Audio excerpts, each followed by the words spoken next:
Hello there, welcome to the quarter to three live stream for Endless Space, which as you can see, the dark inkiness of space, it's all black. Endless Space, wake up. Alright, well, there you go. We're staring into the void. Let me fix Endless Space here, live in real time. It is Friday, congratulations everyone. Hope you're enjoying a Friday. I don't know why I'm congratulating you for it being Friday. Dagnabbit, it just worked a minute ago. Here, I'll have Ashley Parker help me out while I troubleshoot this. It was just showing up. All right, I'm shutting down Endless Space and I'm going to start it up again. Maybe that'll fix it. If you are new to this live stream, or it might be a recorded stream when you're watching, I'm here every Monday, Wednesday, and Friday at 6 p.m. Pacific. You can find me on Twitter at QT3. Stuff I write is at quarter-to-3.com, and I've got a Patreon campaign. I'll be your best friend if you at least take a look at the Patreon campaign at patreon.com/TomChick. Not on Facebook, not on Instagram. Don't have a MySpace page. Never used GeoCities. All right, let's hope that this now shows up. So I was going to live stream. Two things could have happened today. I was going to live stream the new Reservoir Dogs game, which actually might not be terrible.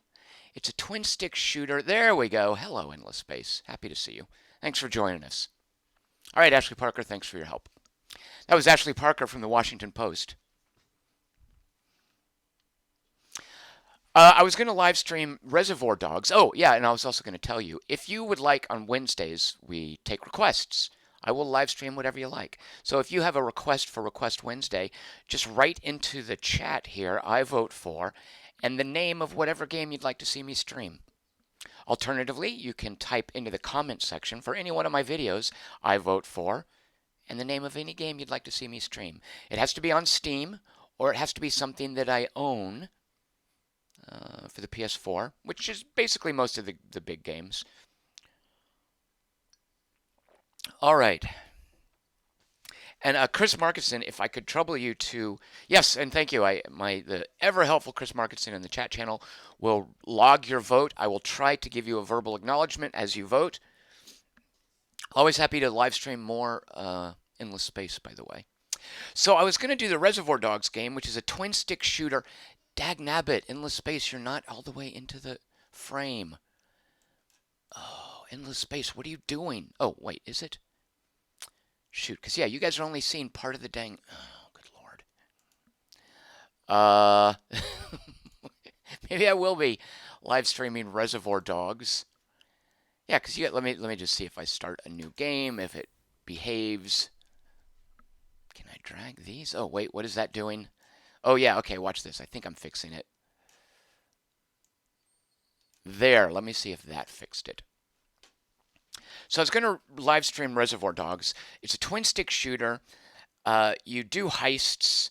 You play the different characters from the game, who of course look nothing like from the movie, who of course look nothing like the characters in the movie because they didn't license the likenesses of Tim Roth and Steve Buscemi, Harvey Keitel. I don't know why they didn't do Michael Madsen. I'm sure you could get him for, buy him lunch.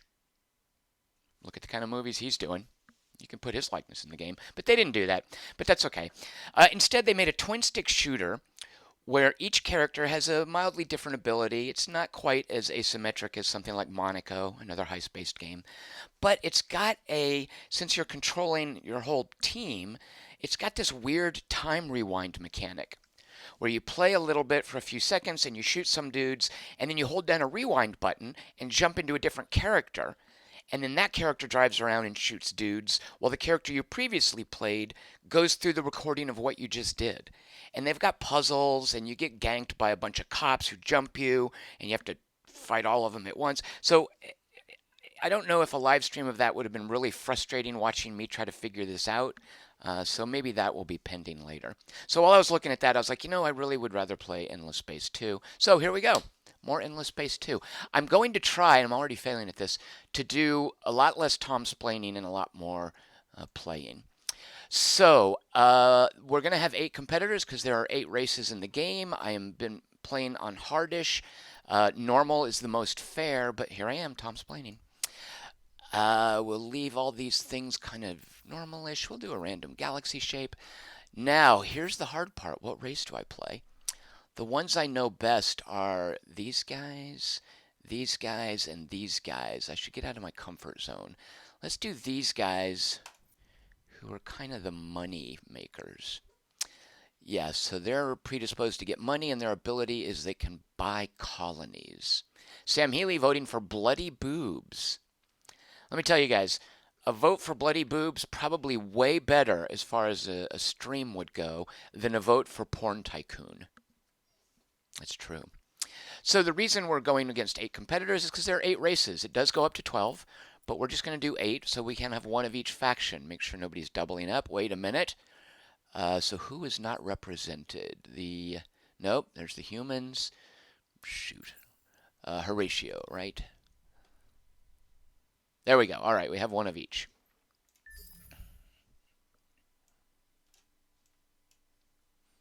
Sam Healy wants me to go over each menu in detail and to not skip any single entry. I think he was being facetious.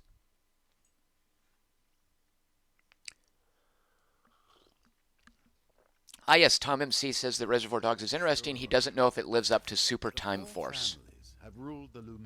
So along with not Tom's planning, I'm sorry, but I'm skipping the cutscenes. All right, our starting hero. Let's see what he's got going for him. So if I've got anomalies, I'll get extra money. He can move my fleets around for better exploration. The Lumeris get the option to extra health and shields on fleets. Extra money per planet. All right. So the first difficult decision, and I don't know the answer, is do you put your starting hero on the planet or on your scout ship? Let's put him on a scout ship. And you actually don't put him on the scout ship. What are my ships called? A caravel. That's probably my colony ship, right? Wait. I've only got 2 caravels. Oh, I guess because I probably don't get a colony ship because I buy colonies. Fair enough. All right, well, we're going to put Yelchin. Oh, that makes me sad. We're going to put Yelchin on this colony ship, and we're going to spend his skill. Oh, no, you don't get skill points at level 1. Everybody knows that. You don't get to buy skills till you hit level 2, until you ding up. Uh-oh, stream malfunction. Are you guys still looking at the... Oh, my God, you're just looking at the menu this whole time. Oh, dear. Hold on. We might be going to Reservoir Dogs. Jeez, a Pete. This streamed correctly before. I don't know what the deal is. Here, let's just do this. Hold on. All right. Once again, the inky blackness of space. Let's try to add a new game capture. See if this works. Man, sorry about that. I'm glad someone said something.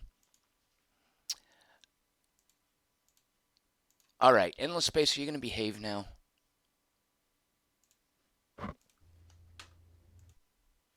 This is about where I should probably reboot Windows. That's why Sam Healy made that comment about explain every menu. Yeah, Endless Space. What is your deal, Endless Space? I streamed you earlier. Why are you getting all fussy on me now? I Alt-Tab out and Alt-Tab in? Oh, shoot a monkey. I wish I knew more about how streaming software worked. Well, I'll have Ashley Parker help me out here. Properties. Oh, this is a terrible time to be troubleshooting this. Guess what? We're live streaming Reservoir Dogs today. Let's see if that works. Dadgummit, Endless Space, I wanted to play you.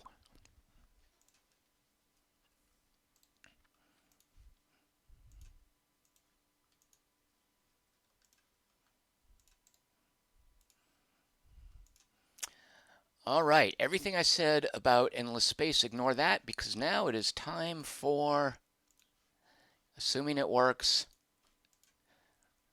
a twin stick shooter.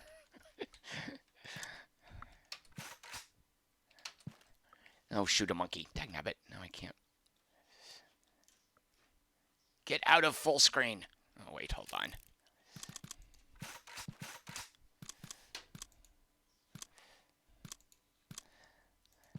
exciting menu management. Oh, I guess I'll take up my controller. I was not expecting to be using it today. There we go. Everything I said about endless space, ignore all that. Today we are live streaming. This is not endless space. We are live streaming. Oh, got an Amber Alert. If you see a tan Toyota Corolla in the San Francisco area, call Amber. All right, endless space, you missed your opportunity. Sorry. All right, if you're just now tuning in to watch Endless Space, well, guess what? We're playing Reservoir Dogs.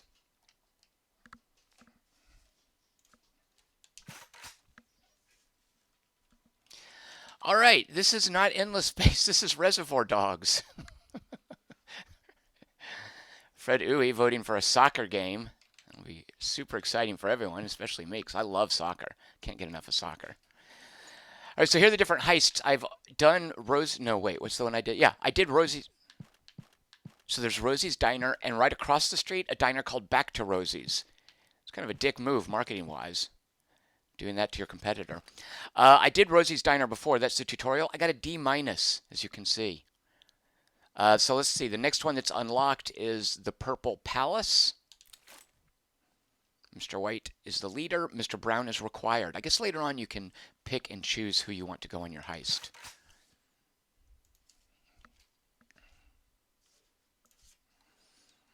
Here you can see Mr. White. Who's Mr. White? All I remember, Mr. Pink is Sam Buscemi.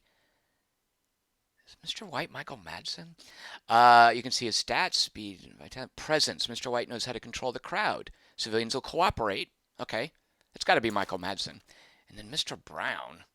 Is it Tim Roth, Mr. Orange? Left Empty is breaking my heart by voting for Imperialism 3, a game that doesn't exist.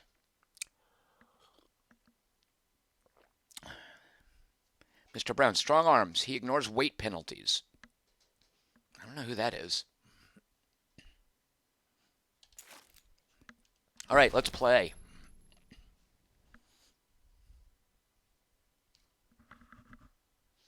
G Colonitis again with the Red Alert 3.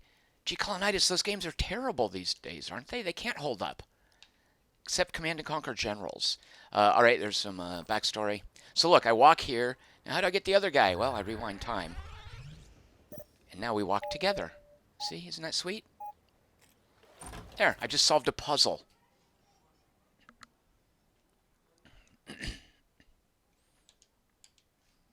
All right, so we are going to steal... Wait, first we have to shoot a couple of guys. I've actually done this part. They have brought nightsticks to a gunfight. Not a good idea. Oops. So now I rewind time so that Mr. Brown can defend himself.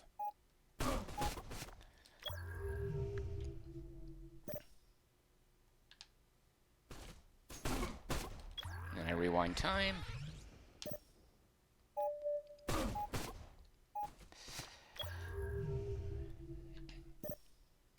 Alright, so everybody's cleared out here, so find the loot. Let's see, I've only got 2 rounds. They did not bring extra ammo, so you have to pick up guns off of the floor. Seems like not a very wise thing to do during a robbery. Alright, so we are picking up loot. That's what you do during a robbery. Oh, we're stealing from people even. Even the people who came shopping for, what is this, jewelry? Yeah. We're taking their money from them. Let me come over to him, replace his gun here.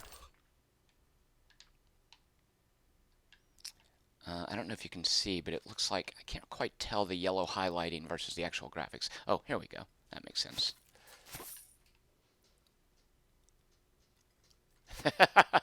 Nate V is saying the time rewind would have helped a lot in the standoff scene. Alright, who's got money? Look, I have a 6 times combo. I don't know what that's from, but I'll take it. Here's some money. So I guess it's just letting me take all this loot. Poor woman, sorry. Here I am doing a puzzle. Alright. Waiting for my other self to catch up.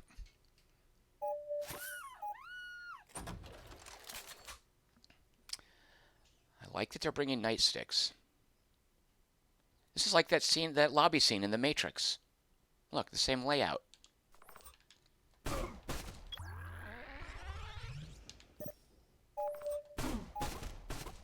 See how good I am at this game?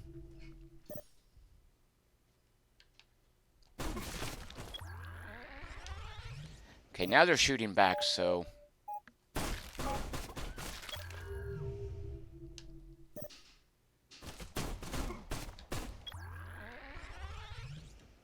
It's kind of like leapfrogging.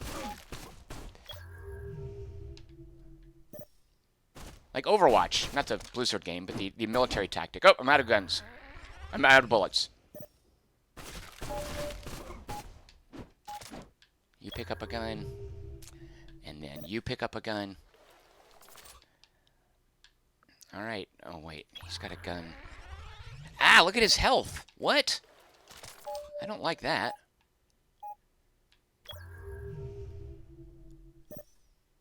Wait, I thought I gave him a better gun. Alright, 10 rounds. Alright.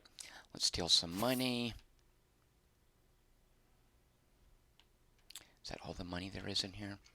His silhouette says it's no Hotline Miami. I'll say. Alright, so we go here and we go here. There we go. Now, what we're gonna find out today is what is the higher level. Like, do I buy weapons and stuff? Can I upgrade their stats? I don't know. Remember that part of the movie? VIP room. Okay. Time trial. Uh-oh. I've got 30 seconds. Yikes. What am I supposed to do in the 30 seconds? What? Shoot a monkey. What do I do? I'm failing the time trial. Oh, I'm getting money. It's terrible. Okay, so we're going to move the other dude off to the right. I assume in a time trial you can rewind time, right? Yes, sweet.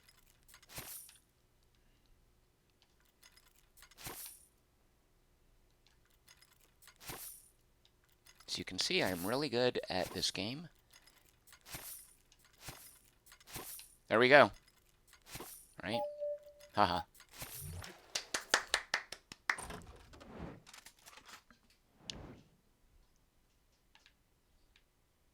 Get the F out of our way. Okay, I guess we're exfiltrating now.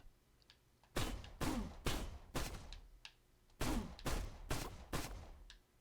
can just actually win using just the one dude, it looks like. Hey, oh. Okay. I think I've repelled the attack. Whoa.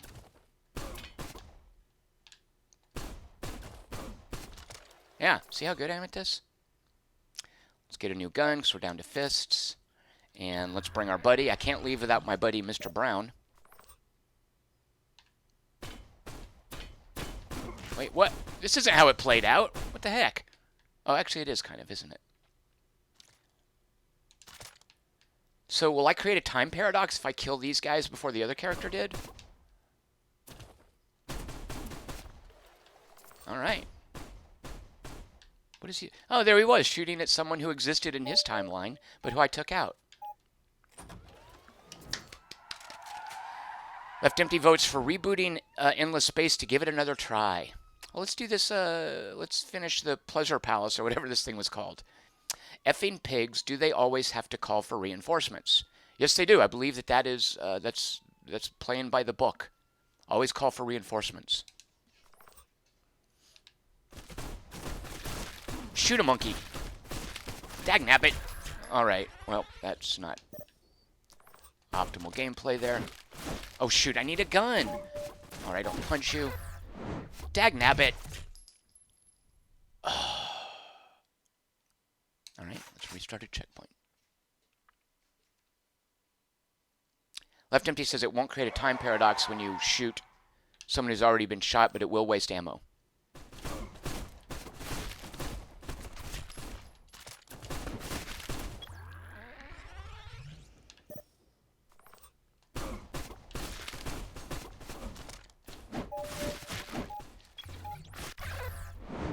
Dagnabbit. How did I... Look, an ear. Get it?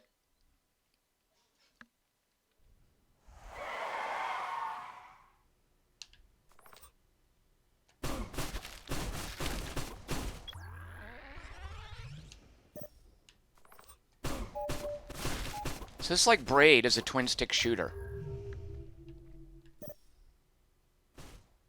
Oh, I think there's treasure in here, too. Ah! Ah! I have 2 bullets left. Now I have 6. So I guess I don't care if he's dead as long as the other guy stays alive. Did I just win the game? Find another way to continue.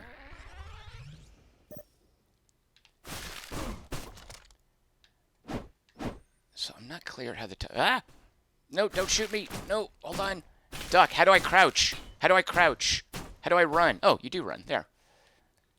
Come over here and save me. Other timeline. Shoot.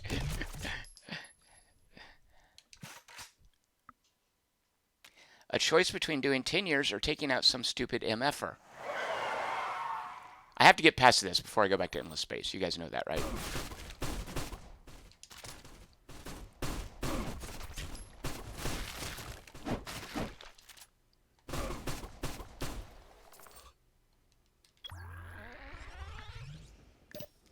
Okay, so he's just going to run over here and hide.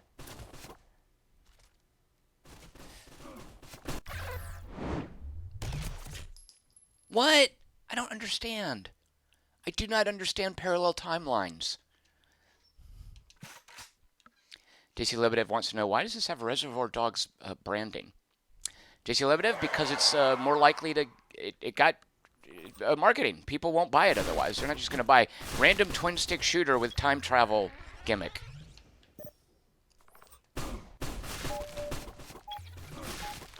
No, okay. But from a gameplay perspective, I agree. There's really kind of no point.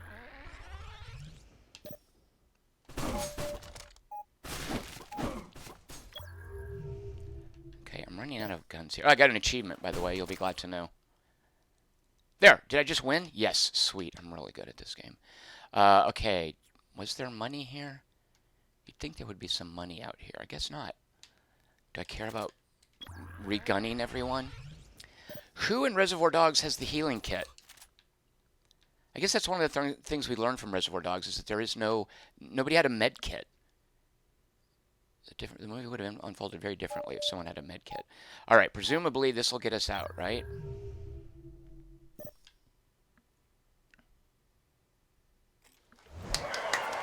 Oh, more reinforcements. A choice between doing 10 years and taking out some MFer ain't no choice at all. All right.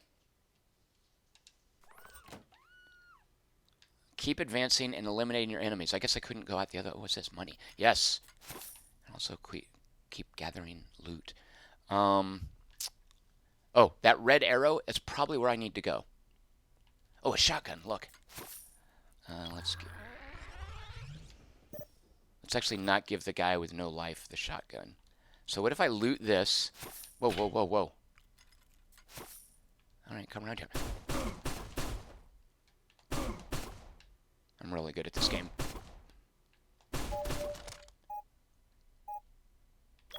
Oh, a submachine gun, too.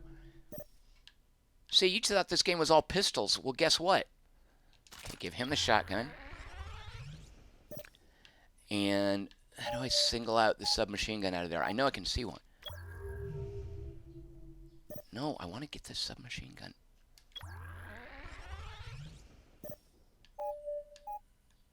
There.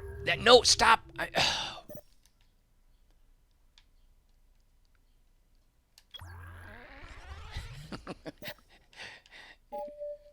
There. Whew. Sweet. All right. Oh, more money. Oh, look, an assault rifle. Yeah, so clearly we trade in the submachine gun for the assault rifle. Now, look, in 6 seconds, it's going to bop me back to Mr. White. Let's hurry up and get that. There. Okay. We are now armed with far better weaponry than just a couple of crappy pistols. And we go this way. Hold on one second. I have to take a sip of espresso. We've got loot up here to the left. Oh, man, somebody's... Oh, yeah, right. They're very unhappy I'm going to steal their money. What? Jerk. All right, you guys out of money? All right, fine. I hope I get to buy cool stuff later on with this money. Dead end, fake doors. Can't go in the restroom, I guess. All right. One of the things you can't do in Reservoir Dogs, because I don't think they ever did this in the movie, open a door. I defy you to remember a scene in Reservoir Dogs when someone opened a door. It just didn't happen.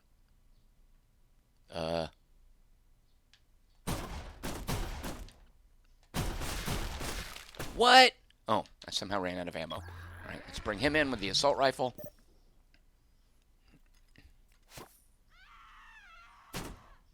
Well, wait, what? Okay, and we're sitting here waiting for the guy to come by and cause that door to open. Waiting for Mr. White.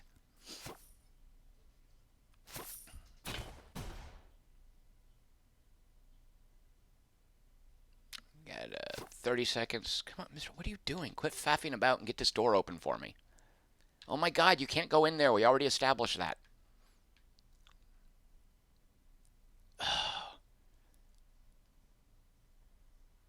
Dude, get out. Quit faffing about. Come on, do your thing. Sweet. Don't shoot. You wasted your ammo on nothing. Alright, now he's got no weapon. Alright, there is a submachine gun over here. We will get that. Remember Reservoir Dogs when they're constantly having to run around and pick up different weapons? Like the one weapon would run out of bullets, so they'd have to like pick something else up off the floor. Those were great scenes. Alright, walk him in here. And him in here. They're blocking the rear exit. Oh, great. Gotta shoot all these dudes. I swear to God, I'm effing jinxed. Okay. I don't know. Let's... Worst gun ever.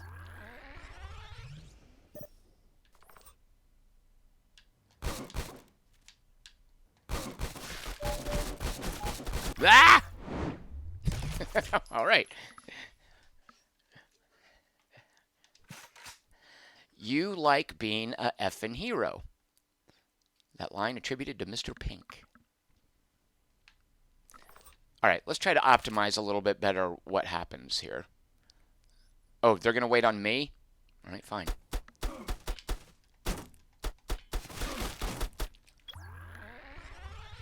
Got another achievement. I don't know if you saw that, but I'm quite proud of it. All right, go on out there. Do your thing. Draw aggro.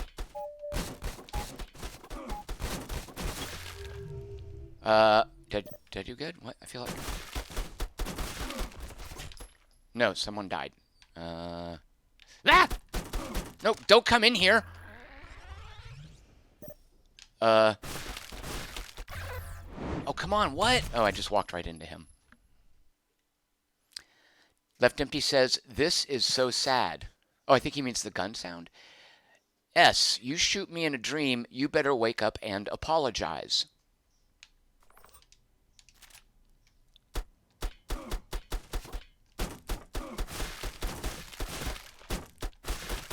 Come on.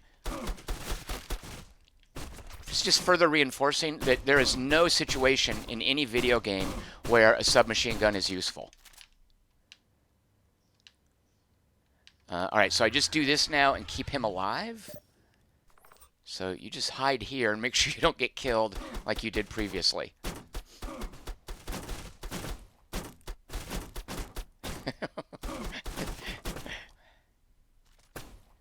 Can't believe I'm going to survive this. There we go.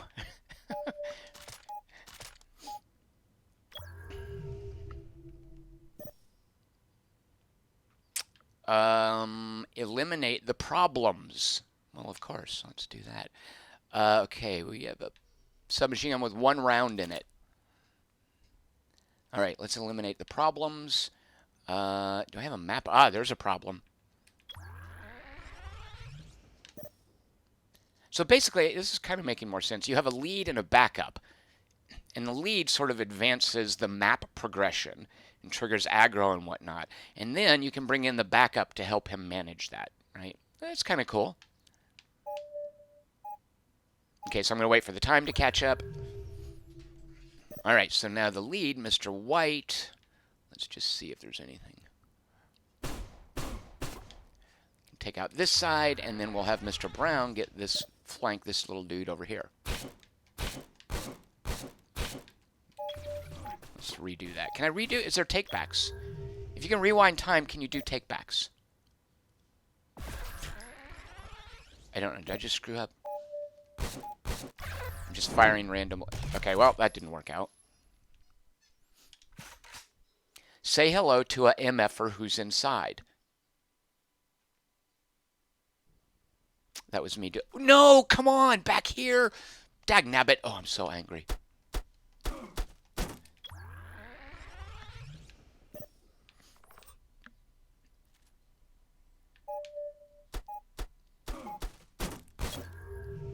No, quit. Well.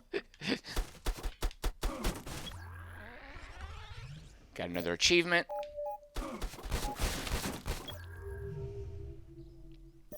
Seem to be racking up combos. Not sure what good that's doing. There you go. Oh, whoops. Whoa, whoa, whoa. I didn't mean to back up here. All right. Quit wasting ammo. Quit shooting. I got it. All right. Still 17 rounds in the assault rifle. Chris Markinson says this is the tactical... it's the tactical planet combat in Endless Space. Yeah. Oh, shoot! Dill hole. Did everybody get... Oh, dagnabbit.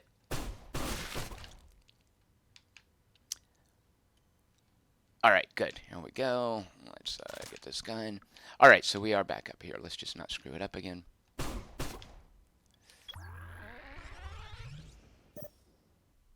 Wait, no, I didn't want to go all the way back here. Time travel is really confusing. Can I back out of here?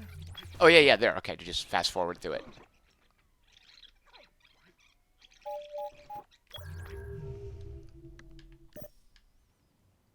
All right, what? Are you coming? Okay, well, he's not going to help me eliminate the problems. All right, well, let's... There. Let's get in a vehicle and escape.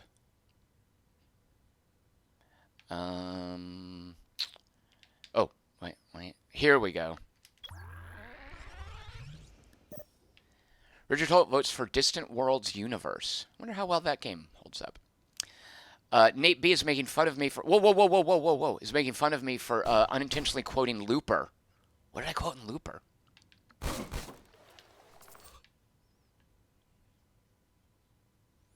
Fred Uwe says, people still shoot lead bullets in Endless Space. What a gloomy future. Fred Uwe, they definitely do. Kinetic weapons is one of the main... There are energy weapons and kinetic weapons. Kinetic weapons? It's just boring old bullets. Stop setting time before I can get him into the box. There. Well, that was a little harder than expected. I even broke a sweat. That's how I would have read that line in the movie. Whatever. A job done is a job well done. Let's hit it. He said hit it. So I maintain, now you guys might be thinking, oh, that was horrible. I maintain that was not awful. Assuming that that figure up there, $23,500, an F. Sweet, look, I'm unlocking things. Yeah, I didn't go very far towards unlocking it. All right, let's see what I get to do with the money I made. Hopefully something. Is money just scoring? That would be disappointing if that's the case. Oh, you know what? Oh, shoot. I think you just use money. You like being a effing hero. I think you just use money to unlock other missions. Oh, an exclamation point. Long Beach dot. So look, there's something for 12,500 and then something that can be unlocked for 7,500. What's over here? Boots and socks. Oh, and it introduces Mr. Pink. That's Steve Buscemi. What is this one? This one's Mr. Blue. Michael Madsen's Mr. Blue, right? Did I get that right? Is Mr. Brown Tarantino himself? All right, let's find out what happens if I choose Long Beach. Can I redo missions like to grind money? And surely to improve that. Look at that, an F. That's horrible. All right, we're gonna go to endless space in just a second. I just want to see what's going on here. Joe Cabot, that's Lawrence Bender, right? Mr. Brown, Mr. Blue, Mr. Brown, swipe the new shipment at the harbor. Mr. Blue will meet you there. Don't F it. Whoops, don't F it up. What's going on? Oh, now it's just cycling through the different missions. All right, well, what was that? Oh, pay unlock. What? All right, here's what's going on. I've just figured this out. I have in the upper left-hand corner $21,500. I think that's my total lifetime take. Let me just see if this is right. Denny's Motel. Dagnabbit, go. Where's the? Nope, that's not right either.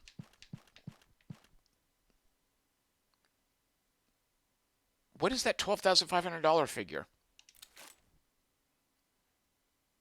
And I don't want to, there's no reason to save my money, right? I'm going to pay to unlock it. All right. Oh, look, what's this? Oh, sweet. You didn't unlock this dog yet. Oh, they're the Reservoir Dogs, get it? Oh, look at what they do. They do cool things. What does Mr. Blue do? Old dog. Mr. Blue is hardened in shootouts. He regenerates health quicker than any other dog. They regenerate health. Good to know. All right. All right, well, it's official. I do not hate Reservoir Dogs, the video game. All right, let's back out of here. Now, oh, no, wait. What I want to find out, what was the deal with that submachine gun? Can I equip that? Hold on, let's go in here. I just want to see. I can equip it. Man, playing with 3 people, this seems like it could get a little overbearing. So, okay, I'm going to accept him. I can only go back at this point. That doesn't seem right. Oh, yeah, look, look. Oh. So here I would be able to, I guess, give him a different weapon if I had it unlocked. But the way that the weapons are useless once they run out of bullets, I guess it's just sort of a leg up at the beginning of the mission. So actually, how do I start the mission? Press start? Press X? Maybe I'm not eligible to bring Mr. Oh, here we go. Play. Let's go to work.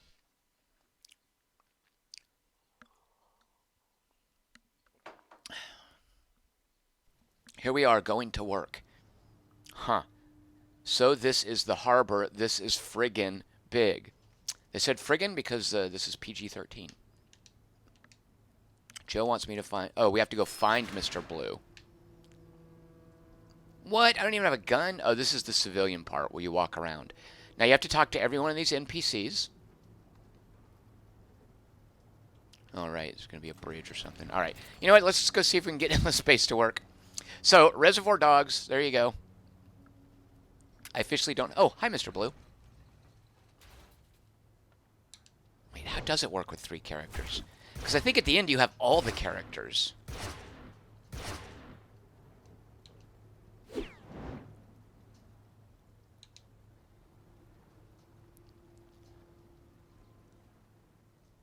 With that effort, wait, where's he going? S. Oh, look at that guy's beard. What's going on there?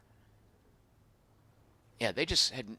they made no effort to make things resemble people in the movie. Do not let the target escape. All right, so... Then I rewind, and is it just each of the characters in turn?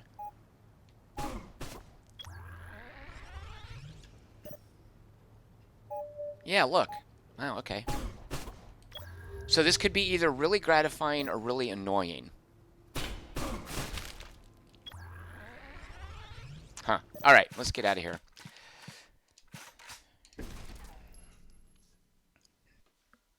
All right, presumably... rebooting Endless Space will get it to work. Let's go ahead and boot it up.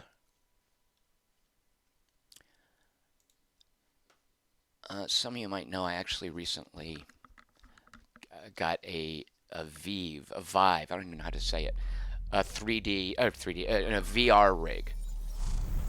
And my initial reaction to it was, oh, this is stupid, I'm going to return it. My reaction then has since evolved. Here's my one-word review of my experience so far with VR. The word is important. The intonation of the word is important. And the fact that only the word is my reaction at this point is important. My one-word review of my experience with the Vive is, God damn it. There you go. That's it. That's all I got to say about it at this point. Okay, let's see now if we swap over to endless space and if it's going to behave. All right, so far so good. Oh, but of course we have to change the watermark. Don't want anyone tuning in to get confused and think this is Reservoir Dogs. Instead, here we are, endless space 2.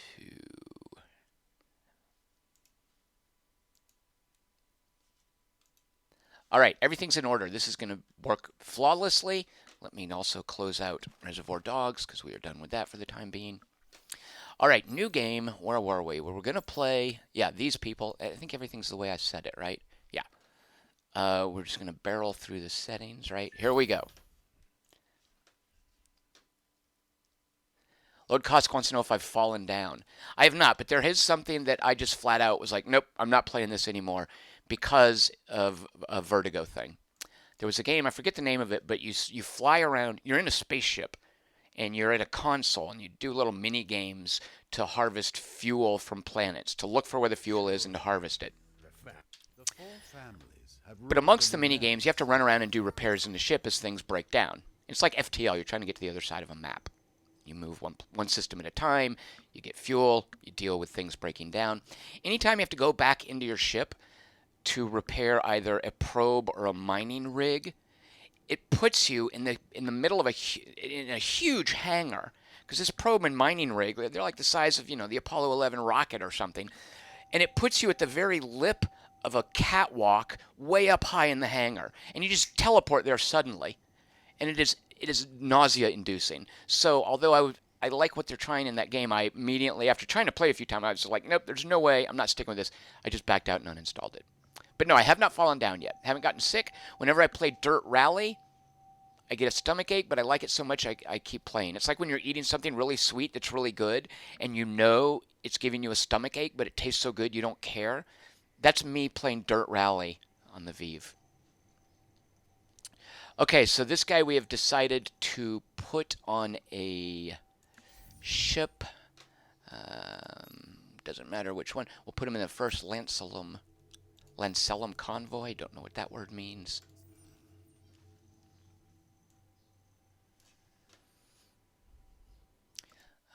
Make sure that you're not just still looking at menus. All right, everything's good. You guys let me know if it gets frozen on some dang menu. Subnautica VR is the only thing I would want right now, Lord Kosk says. What about Elite Dangerous? Subnautica, when is that stupid thing coming out? I want to play it, but it's in... How come I have 3 ships now? Oh, right, the hero ship counts. I really want to play Subnautica, but it's in early access. All right, so this just looks like a disc galaxy. I don't think those are spiral arms. All right, fair enough. I forgot what size this was. Medium?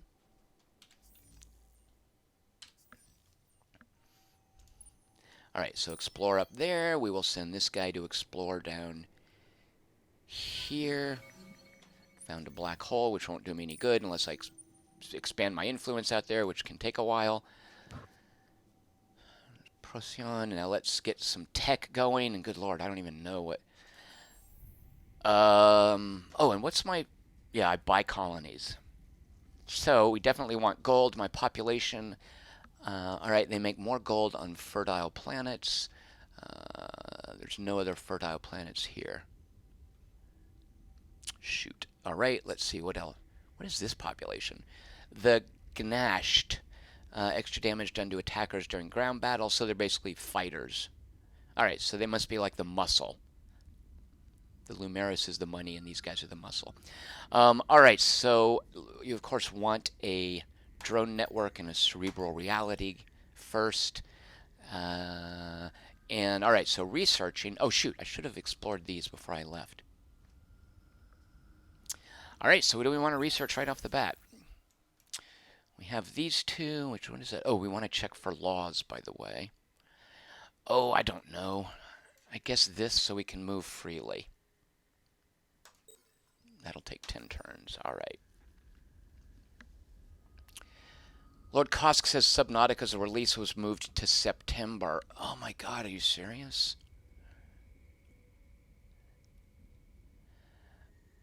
Nate B wants to know if I named the dude Yelchin. I did not. You can rename your guys, um, but they come with names. There's a whole catalog. Like there's a Heroes Academy you can find. Everybody's pre-made here, so I could rename him, right? Yeah.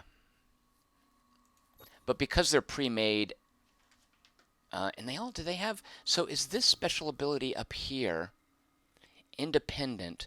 Anomalies, points on fleet. I wonder if this is what so all heroes have a race and a class. This guy is a seeker, his race is Lumeris. I'm wondering if these starting bonuses are unique to this hero, or if they're just a facet of being a Lumeris seeker. I don't know the answer to that. So far you can rename, I didn't find it previously, but you can rename everything in here, I think with the exception of individual planets.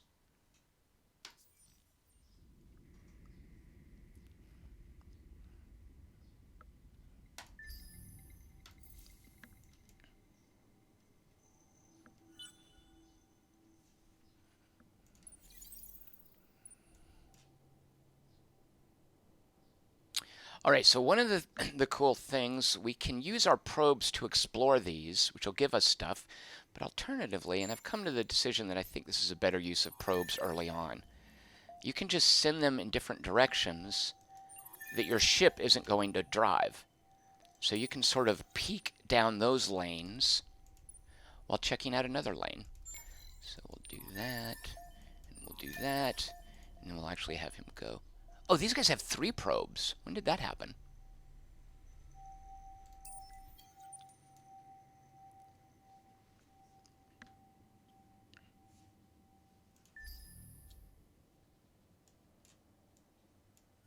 Cran? Procyon? Okay. Oh, no. Shoot. I thought we found it. The Academy is where the heroes come from. If you settle the system that the Academy is in, you get to see where all the heroes in the universe are, which can tell you like where enemy fleets are and whatnot. All right, we'll start the turn by telling everybody. All right. There are some among us who... So that's the little science race. Have we seen their territory or just one of their ships? Where did we see them? All right, well, I guess we'll find out soon enough. Maybe one of their probes saw us? I'm not clear on that.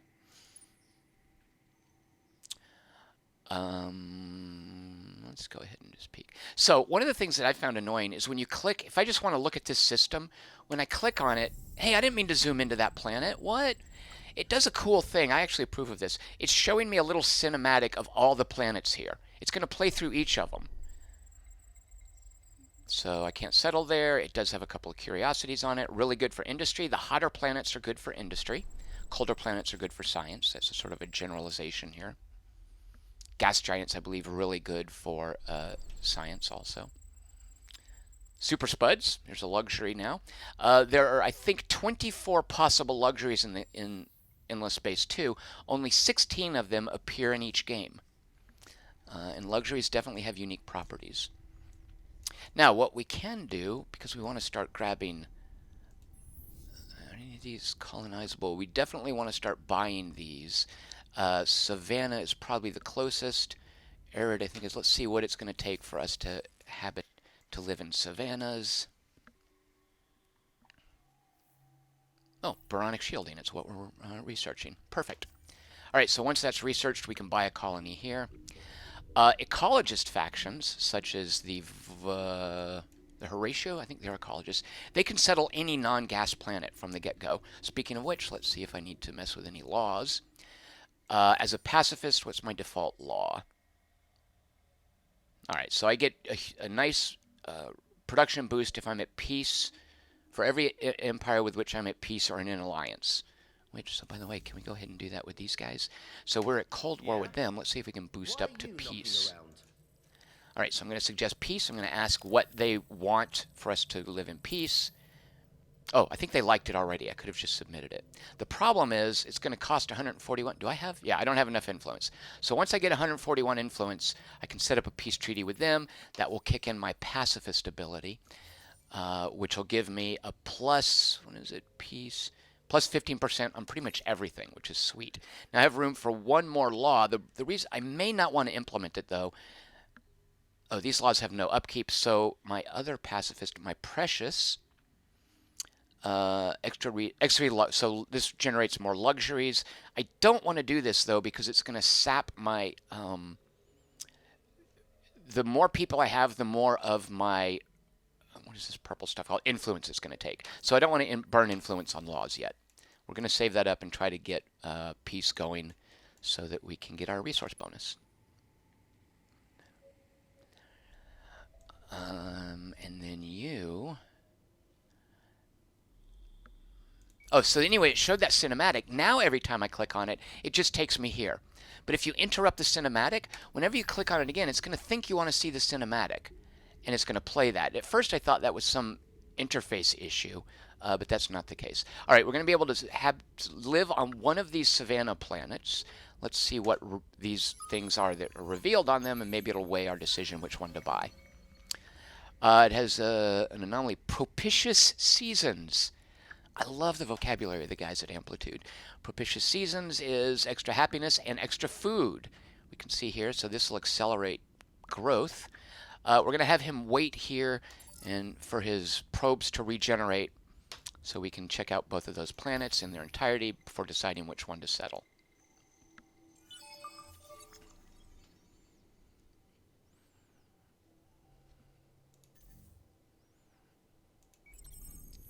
Okay, let's finish off this. So this has super spuds and propitious seasons, and it also has Kochab 3, blue cap mold. So that would be 2 luxuries that we would have access to. And my guy dinged up. We can now spend, and we know he's gadding about with the spaceship, so let's improve plus 4 XP or extra vision range. Because he's Lumeris, he can add combat ability, like defensive ability. We don't care about that. And because he's a Seeker, this will probably be better. Free movement speed on fleet. What? So the vision range I'm going to go for, although I actually know. So yeah, this makes his whole fleet move faster. What is the fleet speed at this point? The fleet is currently going, 7 spaces. All right, no, it's super fast as is. We don't need to increase the speed. All right, so we will go ahead and put this on extra vision range and extra XP to help him level up more quickly. Lord Kosk wants to know if I ever mentioned the tech tree has a search function. You bet. I use it heavily. When I streamed Monday, I definitely was using that. Yeah, I think that search function is the key to the fact that, oh my god, look at all this. This down here is basically the key, to navigating this. Like if you just think of it as, oh god, I have to drag around and hold mouse over all these. No, you don't have to do that. Just use this. The Academy dinged up, meaning new heroes are higher level. The hive. Oh, great. So it's not good to appear next to these guys because they're jerks. We found their home planet. Hopefully, yikes, we bumped into it. All right. So this right here is going to have to be we need to hold the line right here. Now, unfortunately, the Cravers get a starting economic bonus. So let's pop off that there and that down this way. And we're not going to stick around. We are at Cold War with them. They can't attack us unless they declare war. And early on, I doubt they've got the influence to declare war. I mean, we certainly don't have it, so they can't either. That would be cheating. We're waiting on you to get more probes so we can check out that other Savannah planet. Tony Tusha says he started 3 games of this, and in all 3, he's 3 systems away from Cravers. All right, so here we get a quest before I look at that. So Tony Tusha, we found another class star. Yeah, this must be the Craver ships. Oh no, this who's green? The Sophons, right? Okay, those are the guys we found. So when you look, Tony Tusha, this is actually, I think this is a medium galaxy. It's actually pretty small, considering there are 8 people here. But yeah, being right next door to the Cravers does kind of suck. I mean, I'm only 2 away from the Cravers. You got off easy.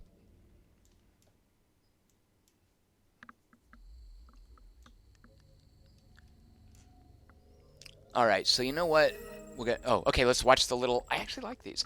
Awesome. Well, it's Ash. We're not going to be able to live there anytime soon, but awesome industrial capability. It's running through here. Procyon 2, Red Sang, another luxury. Good industrial capability, but it's arid. The hotter planets, you get more work done there. Another arid. So this is an awesome industrial system so far. This could be a great shipbuilding system. Gold, okay, toxic. That's not anything we're going to live on anytime soon. All right, so look at all this industry. This would be really good for shipbuilding or for anything building. So we want to live here as soon as we can to cut off the Cravers. Arid ash. So arid is now what we want.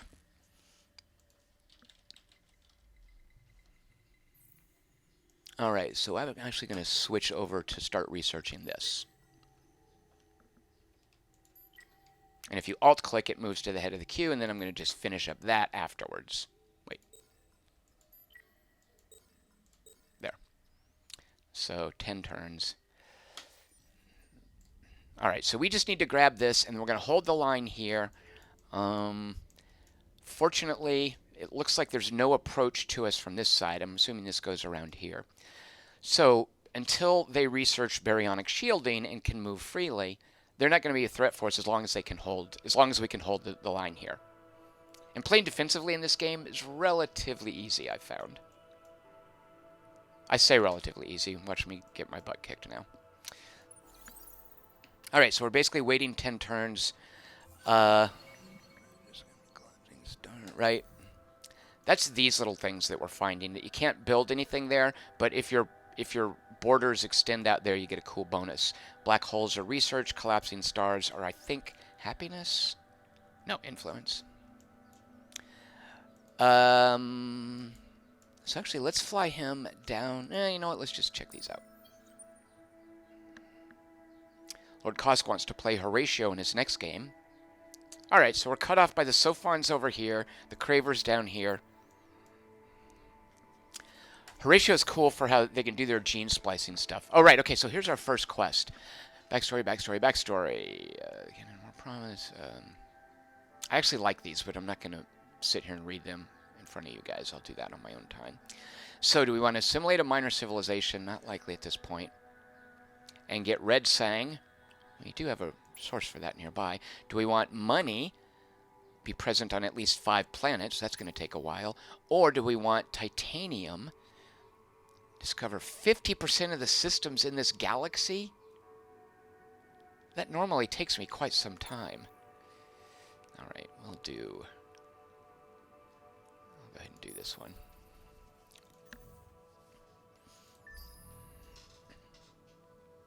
Richard Holt says, isn't Horatio basically Space Trump? It is not, because Horatio, they do gene splicing. They jigger their population. I think they like getting like diversity. I think Lumeris, they're the money guys that just buy stuff. They're kind of the Trumps. Oh, which is why we really need money. Like, how do I buy it? Okay, so it has to be hospitable before I can buy it, I guess. All right. All right, so there's the Sophon, starting over here. You're making the Sophonity nervous. So we're still at Cold War, but they're watchful because they don't like our rust bucket ship in their space. All right, so we're going to get out of there. Is this a lane? No, it is not. All right. They can be our other front against the Cravers. All right, so let's go back and check. You know, I don't care about what's over here. Let's just look at what is in our immediate area. We're going to go back and check out this lane.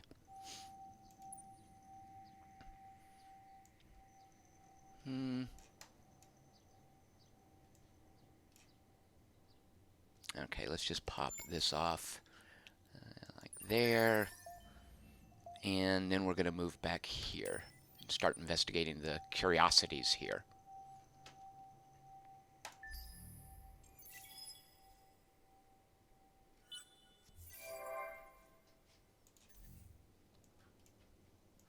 Population is growing. If I was Tom Splaining, I would sit here and explain to you the importance of this in terms of these. Your population directly determines what you're producing. I should say how much you're producing. The type of planet determines what you're producing.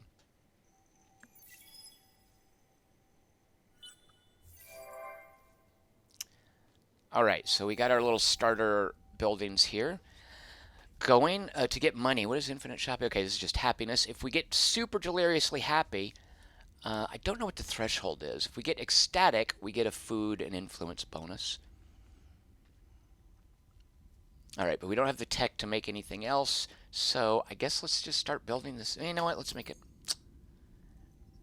I guess we'll make another show. Yeah, oh, you know, let's do this. Let's just start researching these. Savannah. All right, let's just queue these up.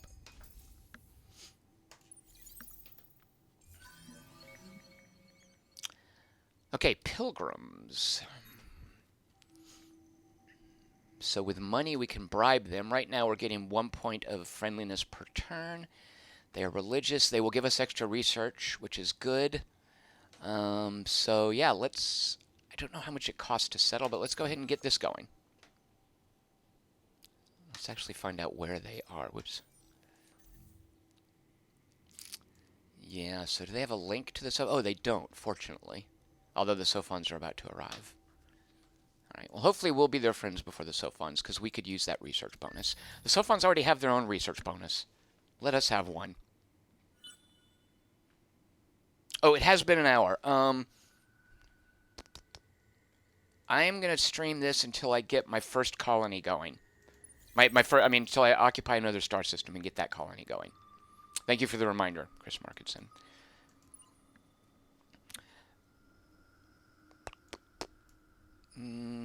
So if there were curiosities here and we revealed them, we explored them, that would also give us a relationship bonus. Oh, let's look at the cutscene for this system.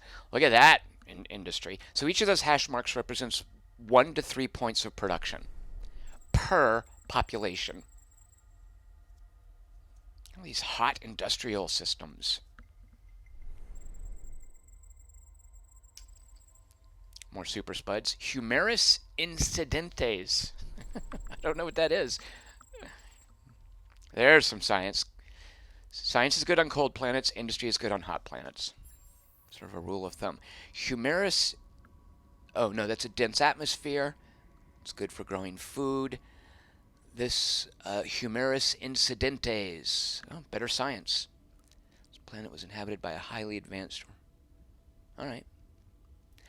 I look at that little artwork there. It makes me think of all those silly caves that you have to explore in Horizon Zero Dawn. Okay, so I guess we don't have baryonic shielding yet, so we can't just head off. We can't do shortcuts. So let's head back down here.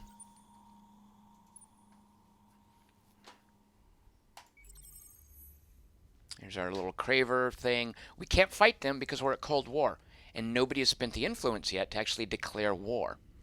Now, if you are a religious faction, the Vodiani, Vodrai, whatever, the guys who have the big arc ships, the religious faction, if you're a religious faction, your default law is you can fight at Cold War status. So if I was that faction, sure, I could beat up on his scout ships if I wanted. That's what religion lets you do. We're not going to live there anytime soon. All right, let's just check these out. Sometimes, too, this will just give us loot. More super spuds. And then we're going to wait here. Oh, wait, we can fight. What? I thought we can't fight when we're at Cold War. Let's check the Endless Spaceopedia. Oh, wait, it doesn't exist. Maybe there's a tooltip here. Yeah? Why are you knocking You can around? attack this empire in your territory. Oh, and in neutral areas. Oh. All right, so if you're religious, you can run over, you can fly around in somebody's territory and beat up their ships, but they can't defend themselves. They can't attack you back. Interesting. Thanks, religion.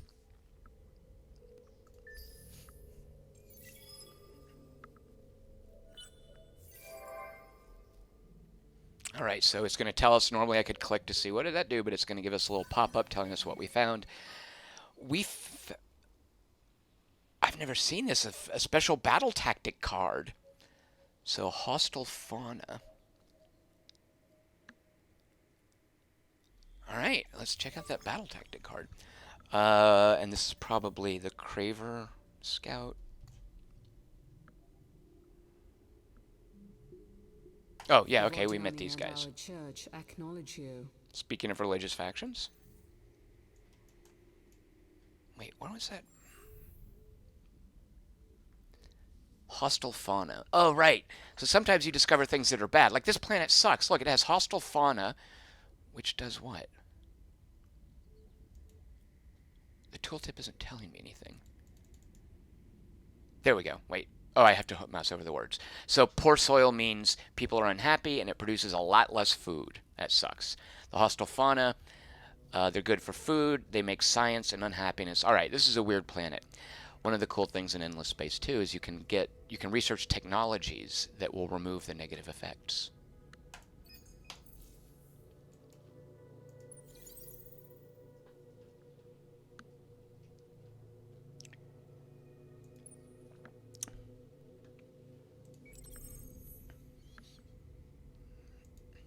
Oh, I meant to look at what Super Spuds and Blue Cap Mold do.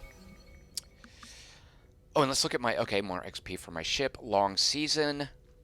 It's a bad thing. Less money, less food. 20% of the galaxy explored. Now, I don't know what this is. So they're unique planets, which I think have to do with story beats. Like there's the unique Academy planet and then this unique planet. Grey Goo Nanobot Plague. So this is something to do with the Doomsday Weapon. Let's go to it.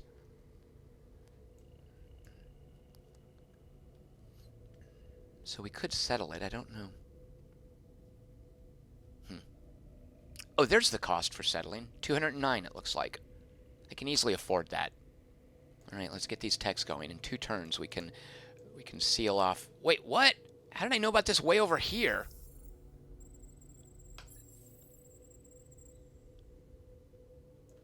Okay, I was not paying attention.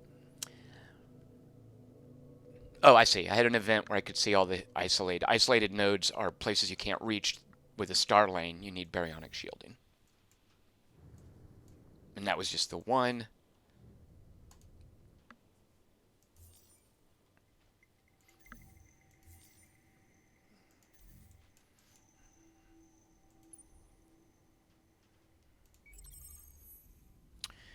All right. We'll be grabbing one of these and let's see what's here. So I'm going to be grabbing one of these arid planets. Red Sang.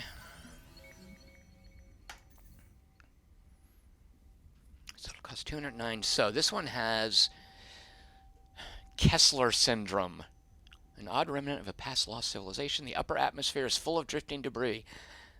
All right, so this is a penalty for everything. That sucks. And oh, psychoactive air means everybody's happier, but research is slower. So it's like a stoner planet. The planets are the same. You will note they're both arid planets in terms of their basic stats for food, industry, dust, and science and influence. So because this Kessler syndrome sucks, we're going to settle this one in 2 turns.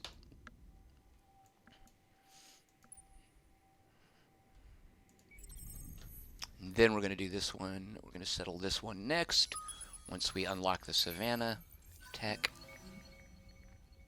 Garden of Eden, that sounds good. A nice influence bonus. We're almost at the point where we can declare peace with the Sophons and get a bonus to our FIDs from that because of the law that we get as pacifists. Let's see what Garden of Eden is. That's got to be awesome.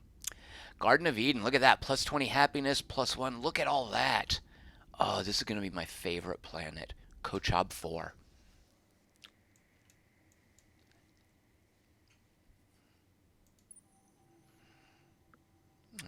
Wait till you get more probes, and wait till you get more probes.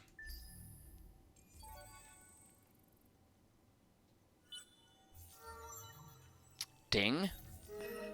He's flying around in... Actually, he's not flying around in his ship much anymore. Let's have him land somewhere and help us out. As a seeker... Wait, right? Yeah, as a seeker on a planet, he adds to... Oh, well, plus 20 research. That is good. We're definitely buying that. What could we have gotten because he is Lumeris? Probably a money bonus, right? Plus 5 on system per planet. That doesn't seem like much. Yeah, let's go for the research bonus. And let's then take him off of ship duty. You're making the Sophonoty nervous. What are you up to? We respected our demands. We had to demand of you that you're... Alright. I think that just means... Our purpose is to kill. You guys are jerks.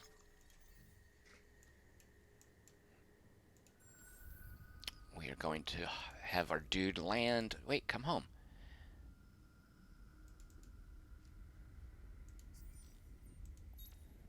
Why can't I... Do I have to unassign him first? Maybe.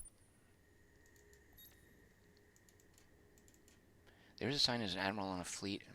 Well, is there like a cooldown or something of a whole bunch of turns where I can't unassign? The fleet is busy. Alright, that makes sense. What are you busy doing?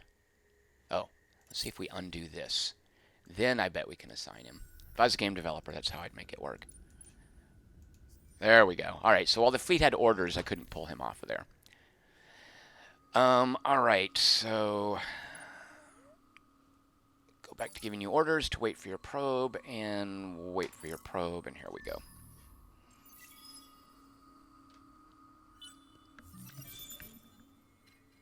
What is Dead Cells? Dead Cells is in early access, right? Alright, we have PERV scale accelerators. Oops, I mean PEV scale accelerators. So let's go buy an arid planet. And then once baryonic shielding is done, we will get... I thought this was going to give us savannas. On our home planet, we now can build magnetic field generators. So it gives you mainly a science bonus where there are anomalies. And this is the only planet... Oh, these two have anomalies. 1 research per population, though, so this will give me plus 4. How much does it cost? It's going to take 11 turns to build it. Might as well get it started. More super spuds.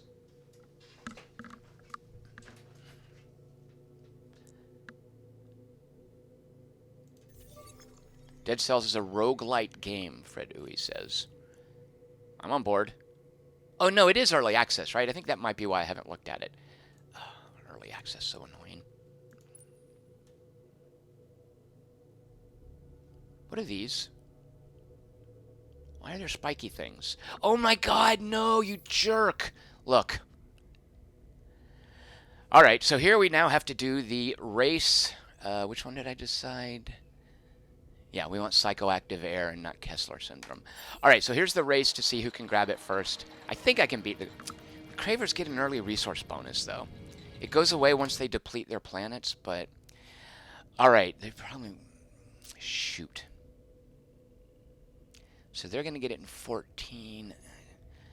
Alright, well, we're going to spend... We can do multiples, right? We're going to spend... Can we do all 3 of these? 10 turns, 10 turns, let's see. Yeah, we're going to do... So it's going to be 30 turns, and we've slowed them down, so do we want to spend money or influence? I'm going to go ahead and spend money, because I want to save the influence for the Sophons. There, we get it in 10 turns, so this is going to be ours unless they do something to accelerate it. So, suck it.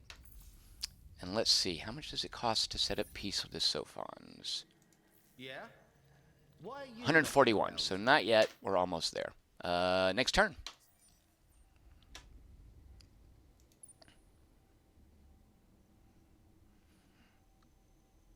I kind of want to park this here. Nah. Let's just come back up here and investigate all these curiosities. Look at all the curiosity. Cran is full of curiosities. Who the heck is that? Oh, shoot. Pirates. Dagnabbit. How tough is this to fight? 67 over 84.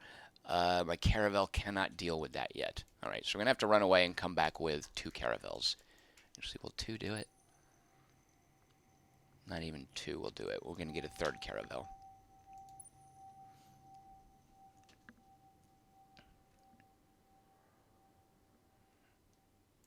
So actually, we'll leave.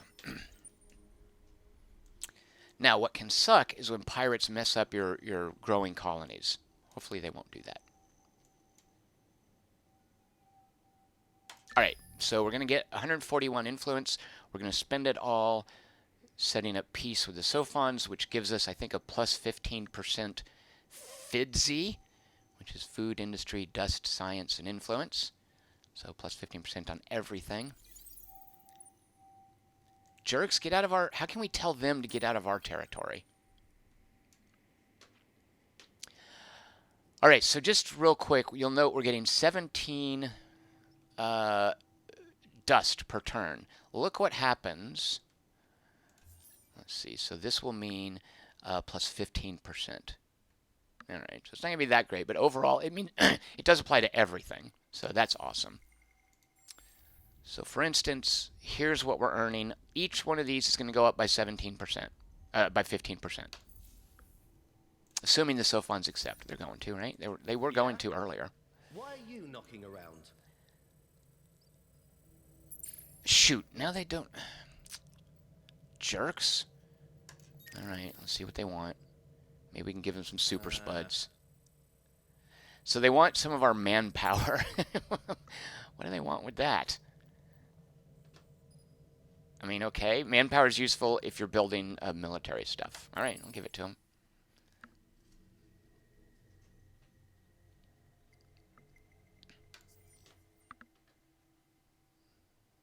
Where's their reply?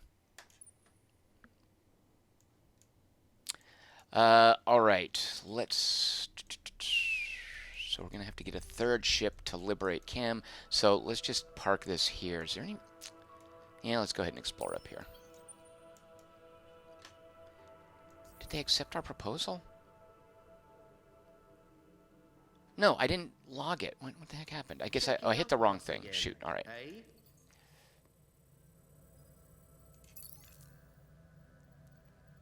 Oh, I think I must have reset it.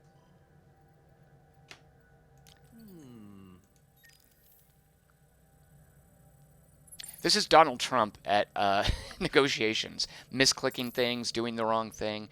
All right, oh, shoot, I see what happens. It's going to cost me money to throw this into the bargain. So, all right, I didn't have enough influence. Like Donald Trump. Are you guys looking forward to seeing what happens in Saudi Arabia? In Israel? Where else is he going? I thought there was somewhere in Asia. Okay, so now we can settle on savannas. I'll come back to this in a second. We've unlocked this wonder, which helps research. I don't think we're getting that anytime soon because you need a lot of titanium and a lot of, is that Hyperium? We have 0 of each. We've grown a new one of these, which I actually didn't really want to happen. So our next population is more likely to be Lumeris. We can affect this, and you should affect this, by the way. As your population grows, you should keep an eye on this. 37 turns. Because you want to... These guys are fine, but I really want these guys to help me earn more money at this point. So what I should have done is gone over here. Oh, shoot. I don't have any luxury resources that they like. If you throw them luxury resources they like, it increases the likelihood that they will reproduce instead of someone else. What do my luxury resources do? So these, well, it's Tom's explaining. So basically super spuds are going to help trade, which I'm not going to have for a while because you have to found trading companies. Although I'll get it sooner than I do in most games. Because it's a big old trade circle, the direction you head, you can go, if you go in one direction, you can get to places relatively quickly. So once I get trade companies, which I guess I want soon, super spuds will help that. This helps research, and this helps food growth. And you can also sell them on the market, but I don't have the marketplace unlocked yet. Oh, speaking of which, let's go ahead and get that. So here, oh yeah, it's that easy. So we can start. Nope, I have to spend one of these first. Really? I didn't start with anything there. So Hyperium and Titanium and Xeno-Industrial Infrastructure, Interplanetary Network. Which one of these do I want? Strategic per planet, and this is Fertile and Temperate. I think I have some. We'll go for this one, because I believe we've got some fertile and temperate planets here. Yes, 2 temperate, 1 fertile. Alright, so that'll be good there when we research it. Chris Markinson compares these to the Pops in Victoria 2. Very much like that, Chris Markinson. Or, as some would say, because it's also from Victoria 2, Stellaris. Stellaris does something similar.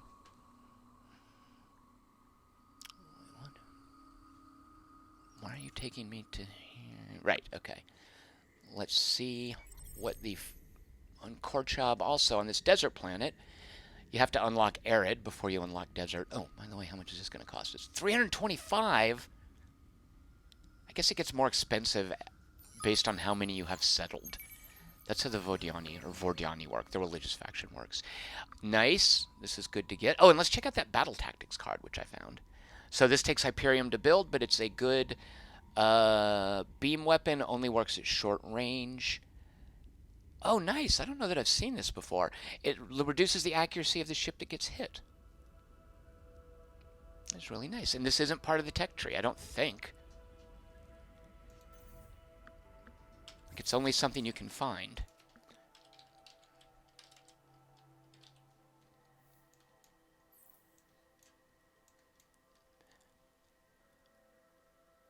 That can't be right. There's a regular plasma weapon somewhere, isn't there?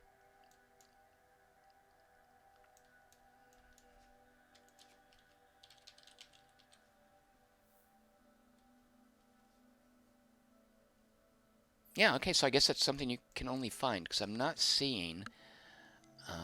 like, these are beam weapons. It's a pinch beam.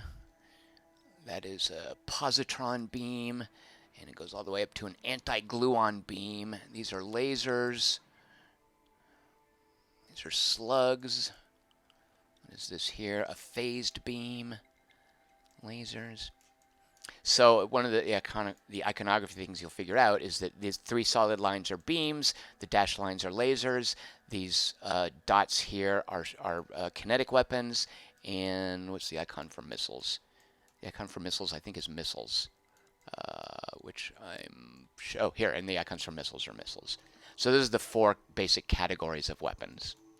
And then, as you uncover things, like I just found those awesome, what were they, improved plasma beams, you can equip them on ships. Oh, I don't have any.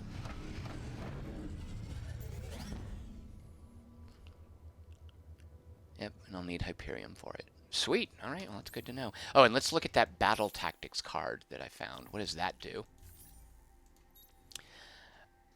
What? What are all these?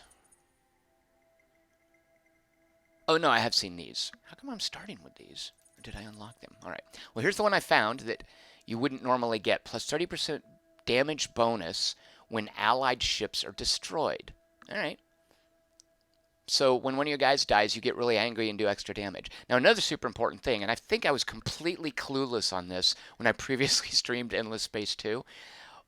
The way the map works is, well, whatever I said about being frustrated about ship placement in my previous stream, ignore all of that. I was an idiot.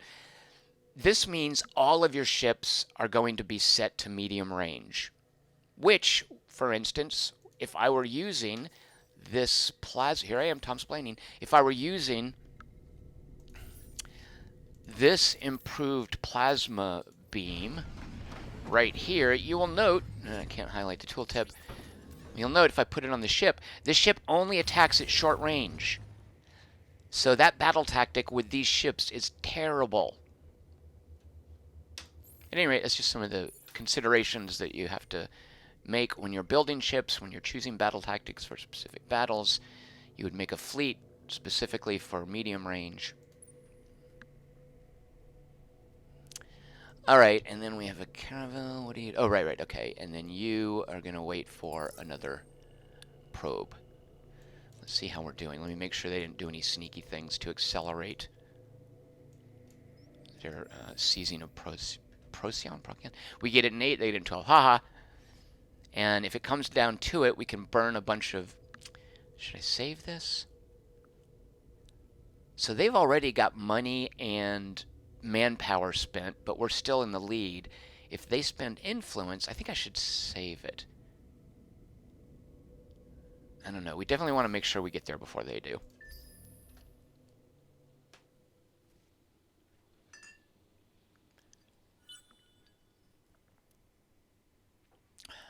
What are you guys talking about on Steam? Star Wars Rebellion. You guys are talking about the Steam game, not the board game, right? Yeah, the board game does have an expansion coming, which adds a bunch of Rogue One nonsense, if you're into that sort of thing.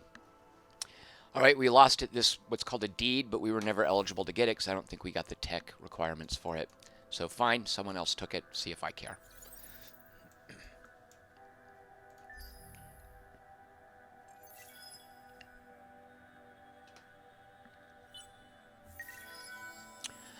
So this means, I think, in 5 turns, there's going to be an election. The pacifists are going to handily run away with it. The scientists are bringing up the rear.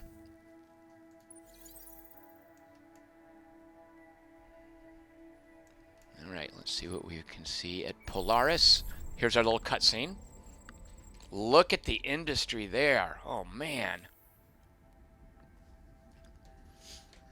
That is nice industry. The problem with gas giants is I don't think you can... Like, I think they just have as a default 1 population slot. Extra XP for the ship. +2 vision range. What is this? From the atmosphere of this planet has a strange psychotropic effect. Alright, so we're tripping. It's basically like spice. You know, the navigators in the Dune universe, they use spice to program hyper jumps, right? Because it's super complex. So we got a little taste of spice from Polaris. Alright, which way do we want to go? Let's check this leg out up here.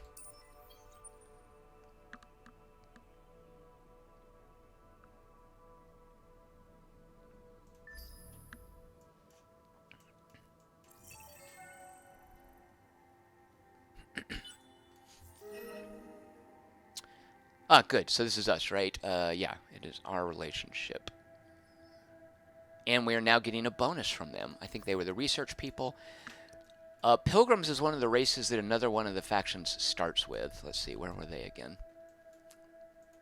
Oh, shoot, no, this is so...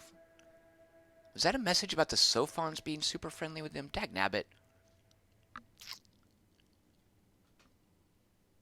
Should I spend that? Yeah, I should probably do this. What's confusing to me, this is my relationship, right? Why? We're still getting this, right? The fact that this is green, though, makes me think... Okay, I guess I'm just misreading this. Shows if it's allied to an empire. An ally of a minor civ gains access. So they're allied to Shargon? Who the heck is Shargon? And this is us? Can they be allied to multiple people? I'm a little confused about that. Yeah, so they're green, and this bar filling in green seems like bad news to me. But maybe that just... Okay. One thing we can check, +16.25 Empire Science production. Are we getting that?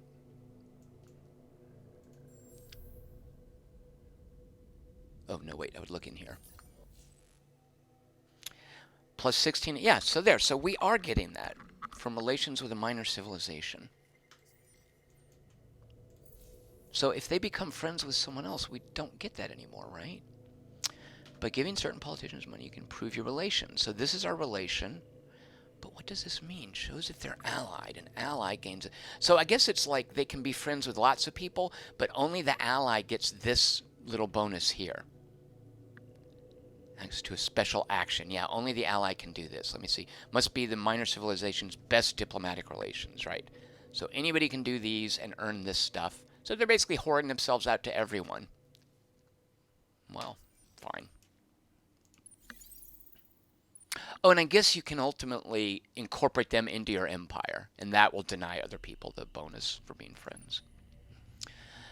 Alright, so Nusicon, dead end. But I do have baryonic shielding, so I could jump over here.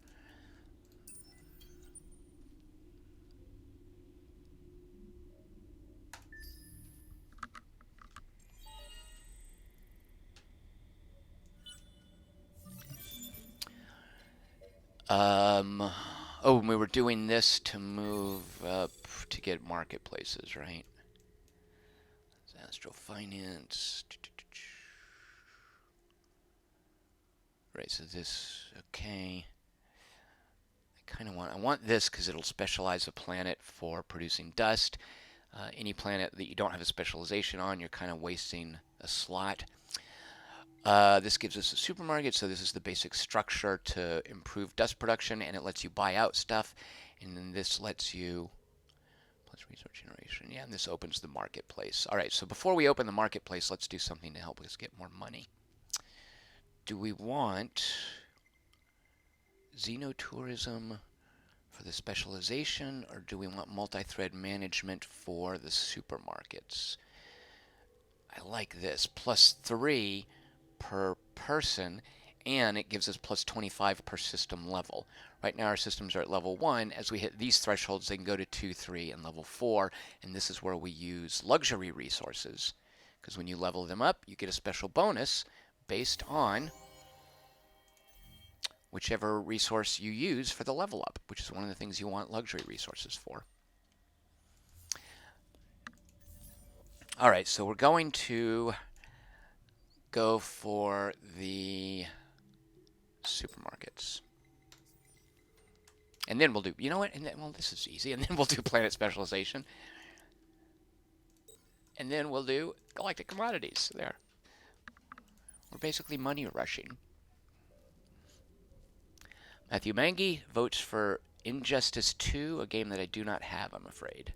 It's on, it's not on it's not on Steam. It's not on the PC yet.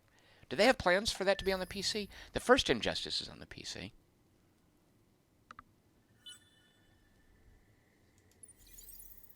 You're making the Sophonoty nervous. All right, let's now see about being friends with them, because I think we're good down... Oh, wait. Well, they've got a ship there.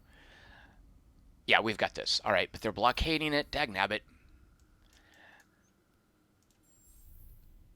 All right, I'm going to have to get another caravel in here. And let's recall... this guy's going to take a while to get back. All right, we need to get a little minor strike force going just to hold off the Cravers. What is their scavenger? 33 to 57. Actually, I bet 2 of our caravels could deal with him.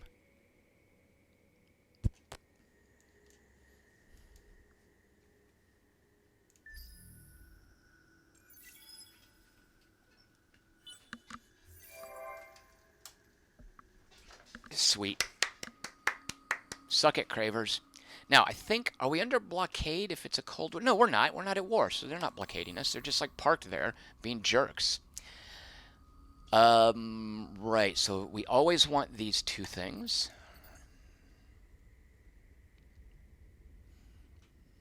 What do we have here? Good, probably a resource anomaly for that. All right, good. Oh, and they left. Haha. Now, one thing we might want to do... it's a little bit hard to read if you haven't dealt with it before. But if you get these bunkers... Where are these?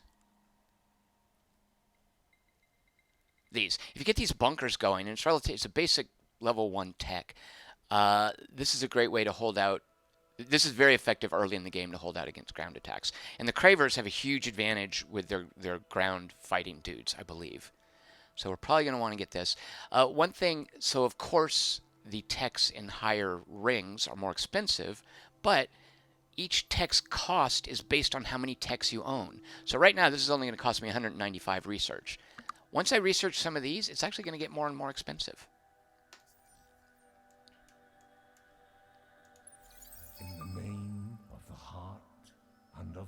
Ents. We found space Ents.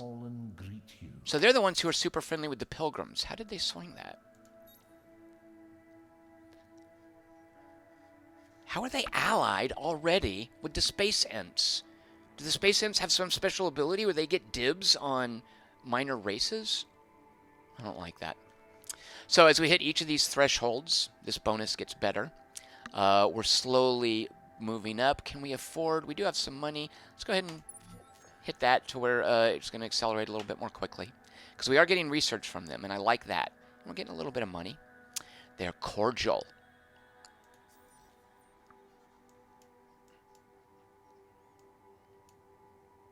Fred Dewey's asking about Persona 5. Fred Dewey, I'm trying to put down, I have put down, I'm writing up Horizon Zero Dawn. After that, based on a poll I did on the forums at 2:45, the order is going to go Horizon, Nier, Persona 5, Mass Effect Andromeda. All of those I want to play. I forgot to put Torment, Tides of Phenomena in there. Shoot. And they just released their big update, which added the codex and the new NPC. So I don't know where I'm going to put that. I guess because I forgot it'll be last. But at any rate, about maybe the first 20% of Nier. So once Nier is done, I'll jump into Persona 5 in earnest. But I am really psyched to play that. Are you bringing up Persona 5 because you really like it?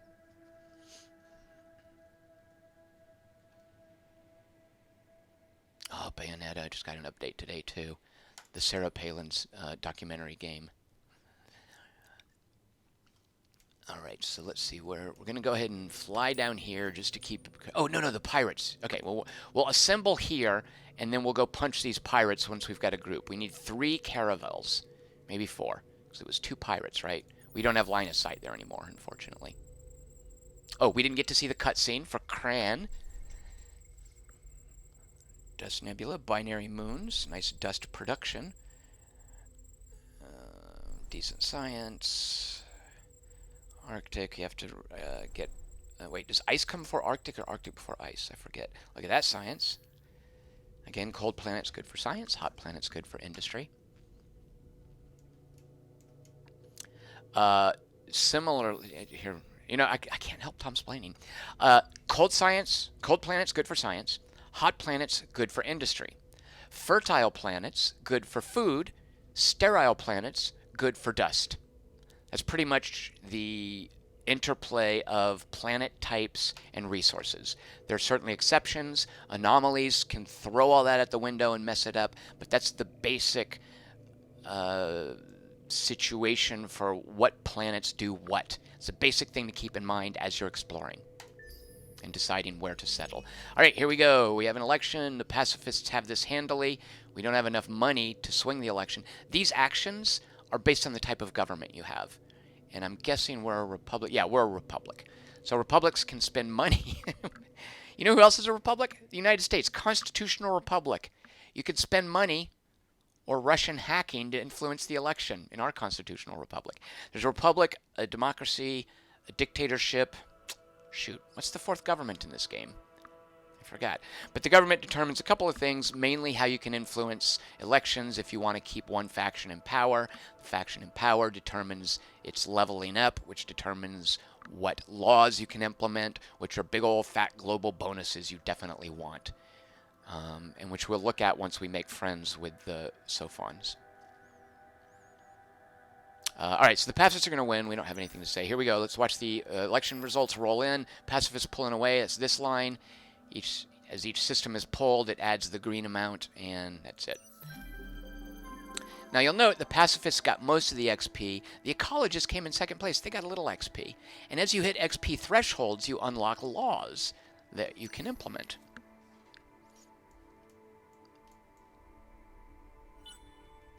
Did I screw up? No, I didn't. Okay, now let's go ahead and make friends with the Sophons before I do something and screw up and spend all my influence. Yeah? All right, peace in our time. Let's see how they feel about it. This is going to fill up in a minute.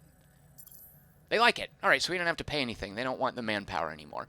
Now, I think, and this is not documented, and I'm really frustrated with this because I love how above board so much of this game is. This right here is a gauge of who has accumulated the most influence.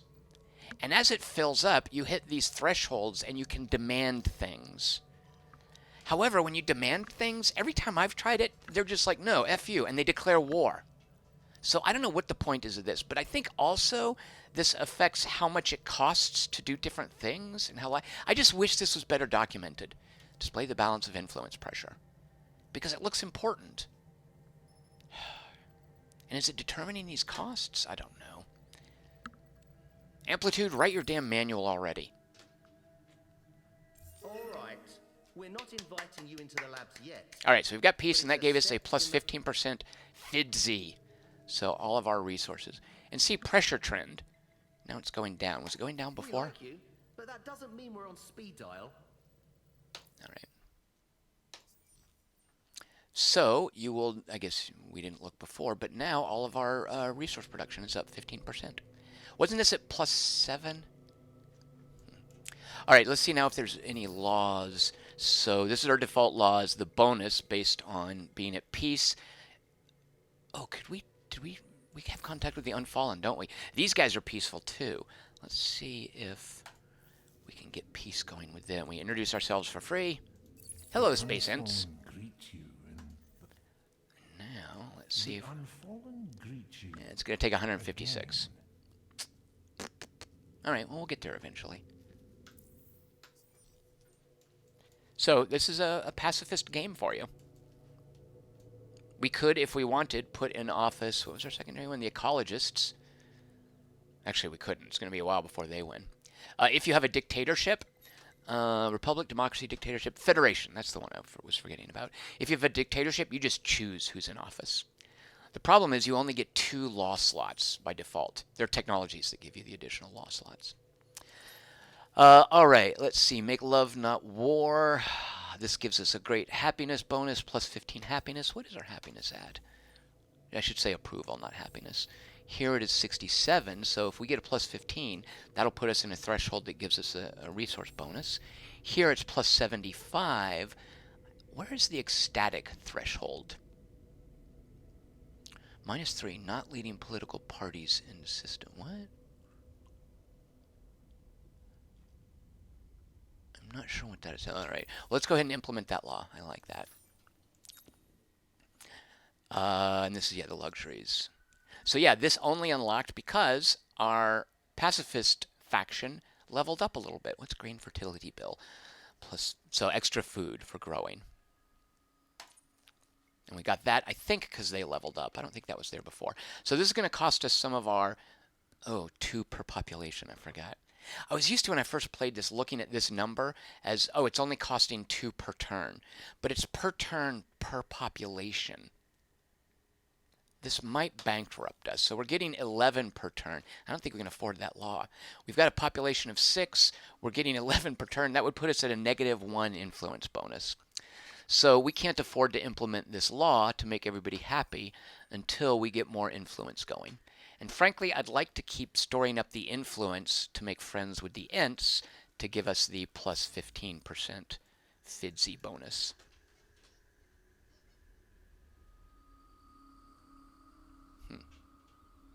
Oh, good lord, it is almost 2 hours. This game, I swear to God, it is such a time sink. Alright, and I can definitely feel my voice getting a little harsh, so I should call it... Oh, wasn't the agreement that as soon as I got a second colony going, that's when I was going to stop? Alright, so yeah, I do need to call this... Should I just keep streaming and not talk? That would be dumb, right? Alright, so we're... Who's that? Hello. There, we have the... Oh, is this their vine nonsense? It is. So... Yeah, their guy is parked here, I guess, building the vines, which is going to set up... So they've got to be... Oh, you know what? You know how we can find out. This game is so cool. Just pop a probe over that way. Alright, it looks like they're in another constellation. It might be connected. Alright, well, let's call this guy back. We need to get a little minor defense force going to fight some pirates and to make sure to just sit on this system in case these guys get uppity. Richard Schultz says you could use text to speech. Oh, right. Like I type and the Stephen Hawking machine talks. Right. Richard Gaines says, stay at it till you get into a battle. Yeah, Richard Gaines, playing a pacifist faction. That's a great threshold for how long to play. All right, you park here. Is there any reason to pop off a probe? There could be something out here. Let's just take a look. If you get lucky, you might find an isolated node. So we'll do that, and we'll do that. Although, didn't I find something that showed me all the isolated nodes for this constellation? Which is why I see Cancer and Wyrix. I don't recall looking at Cancer. Let's look at the cutscene for Cancer. A small boreal. Boreal means cold. That's it? Oh man, lamest system ever. Doesn't even have curiosities on it. Good lord. And Wyrix has that unique planet that was destroyed by a doomsday device, which is a story-based thing. Aha, here they are. They're settling here. Let's look at the cutscene. Nolan, as in New Orleans. Lots of industry there, and this is going to have buku science. Gas giants are good for that. I think gas giants, if I'm not mistaken, like they're cold gas giants and hot gas giants, and they're super badass for industry or research based on whether they're hot or cold. I think that's the point of a gas giant. But the drawback is they've only got, I think by default, one population slot. You can increase that, by the way. When you modernize, when you spend luxury resources to level up a system, planets get more slots, I believe. All right, so you just park here until we get another group of caravels going. Oh, you know, I am going to have combat on this pirate, so that's what we're going to do. We're playing until I beat up these pirates. My voice is just going to have to hold out for that. I'm okay with that. What is this? Oh, right. I thought that was a minor faction. Sorry, I don't want to talk to you guys. Speaking of which, let's see. All right, we're not on the marketplace yet, are we? Luxury prices increases. So luxuries, you might think, luxuries are good for selling. The marketplace is an important way to make money, which we can't get to yet. I forget. I think it's the next thing. Nebular clouds, and if we... Hey, how's it going? Good to see you making something of yourselves. So are they then saying, let's trade science? Oh, yeah. Yeah, okay. Well, we'll get there in a minute. Yeah, I don't have this unlocked yet. So as these build up, you might think, oh, God, that's useless. It's not. Dump it into the marketplace.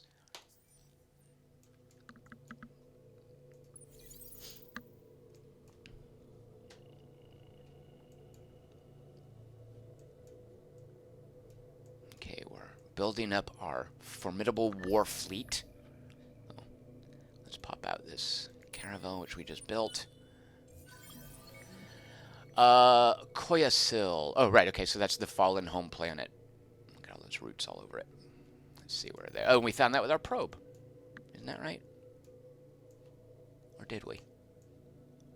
Oh, yeah, right. So this probe went here. Wait, what? It's not Koyasil. Oh, I think it's the Ibella system. Right. Each faction has a uniquely named home planet. So it's going to be Koyasil in the Ibella system, if I'm not mistaken. Check out that big old guy. Huge desert. Lots of people can live there, but it's a desert. Koyasil, there we go. Right. It's a unique planet. It's the home planet of the Unfallen, aka the Tree People. Now, the faction... When you read about what a faction does, the Unfallen, it implies that the Unfallen help friendly factions by vining their systems. Which I'll believe that when I see it. I'm not sure what that does for you. Seems to me like it would help them more than me. I don't know. I'm not real clear what the effect of this is when it's not you doing it.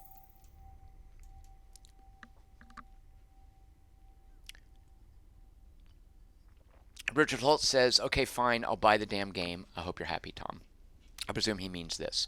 I really love this game. I mean, I've got some issues with it, but I'm super happy with it. All right, we're getting Procyon going. Acellus is our main place. And, right, this is going to give us a nice... So right now, we're making... Should I Tom-splain some stuff? I'm going to Tom-splain some stuff, because this was really... It took me a while to figure this out.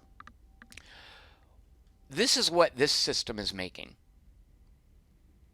And a system's, this is what it's going to spend each turn when I build something. So therefore, when I build xeno-industrial infrastructure, it's going to take a total of 280 industry, making 75 per turn. That means it'll be done in 3 turns. And it tells me that with the little 3 plus the little clock arrow icon. So why am I making 75 per turn? Because what? That says 36. And why does that say 36? And how does this become 75? All of this makes sense. And I love, like, even more so, I think Galciv 3, for the most part, is really good about letting you follow the numbers and giving you the information you need to decide, do I want this or do I want that, it's called an interplanetary network. The other thing that improves industry. And I want this because here's the deal. I have a population. Let's look real quick at the populations. All the Ganache does is helps in battle. These guys are not good at harvesting. They're basically just, and once I get more planets, I'll be moving this little population piece around to maybe put 1 on each planet, right? Because the guys I want on planets are these guys, because they add, you can see in the bottom left, 1 dust production to every tile. If the planet is fertile, which you will note Genus, is the name of my home planet, is. So these guys add +4. They always add the +1, but if it's a fertile, they also, it's not instead, add +3. So these guys are adding, of these population, 4 of them are getting +4 to dust production. But that's not relevant at this point because we're looking at industry. So if I was trying to puzzle out this dust production here, I would have to take that into account. These guys are really good. So nobody is modifying industry production here. That's very straightforward. We just have 6 population on a planet that has a base output, and you can see in the lower left, or I can zoom in like this. Go away. I know you dinged up. We're happy for you. It does not show me. It just shows me this. So each of these hash marks represents 1 to 3 points of production. Once I've settled it, I get the specific numbers over, over here on the left. You can see on the left on the tooltip that pops up on the bottom, the base production is 6. Every point of population gives me that production. So I'm getting 6 per pop on a planet of 6 pops, so that's 36. That's why it's producing 36. That's why it's producing 48 food, 40 dust, 18 research. You never produce influence by default. You can build structures that do that, but no planet has inherent influence, unless there's like an anomaly or something. So then how come this system is earning 75, which you can see here? That's a 75. Wait a minute, I thought it was 36, because I'm not producing anything from here, because nobody lives there. It's just an unpopulated planet. So what's the deal? And by the way, if we mouse over this, it just says 36 from population. If there were any bonuses due to, say, anomalies or whatever, that would be listed there. So let's mouse over this. So therefore, we see 36 from planet. We also see where the rest of it is coming from. So from the colony base, from the FIDSI percentage bonus, which if you remember, we're earning because we are at peace with one other faction. Once we get peace with another faction, with the Unfallen, actually, is 215% going to be, what do you call it, additive or multiplicative? I don't know the answer. If I was a game designer, I would make it additive. And for the most part, Endless Space 2 is not at all shy about letting you rack up absurdly beneficial numbers. Once you get things like powerful heroes or powerful laws, the game, it must have been a nightmare to balance, and I can't imagine it is balanced, frankly. But it is not at the least bit shy about letting the numbers get ridiculous. So we've got the bonus for being at peace with one race. I'm presuming we're going to double that plus 9.9 when we become friends with the Unfallen. We're waiting to get enough influence for that. The colony base and the drone networks are 2 buildings on this system, because a building is system-wide. It is not specific to a planet, and that's one of the confusing things here. Think of these as, I don't know how to think of them.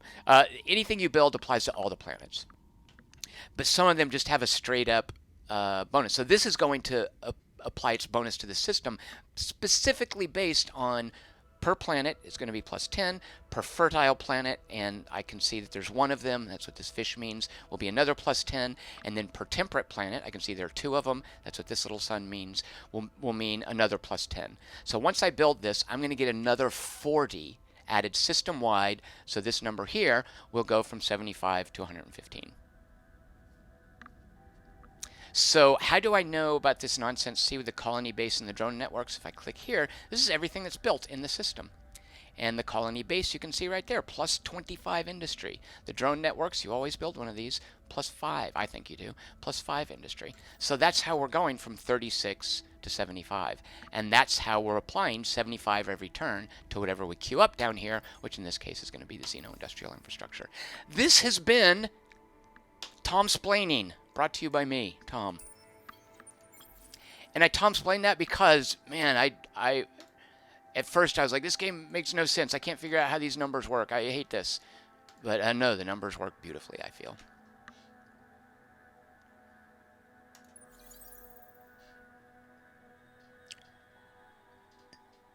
All right, Fredui, this is an unfair question.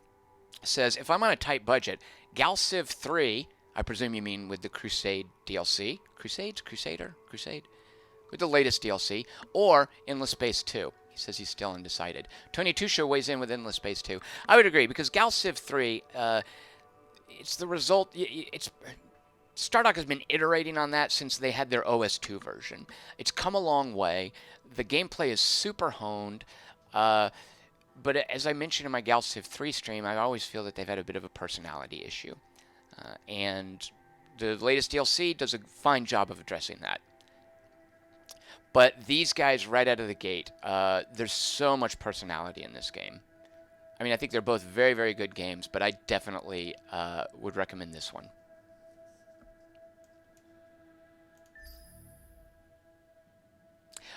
That said, the AI in this, I've been pleasantly surprised with it so far. The AI in their previous games has really been lacking, and the main value has been, like, some people still like the Civ 5 games because they don't care that the AI can't play it, so they think of it as a city builder. That was kind of the value of Endless Legends, I think.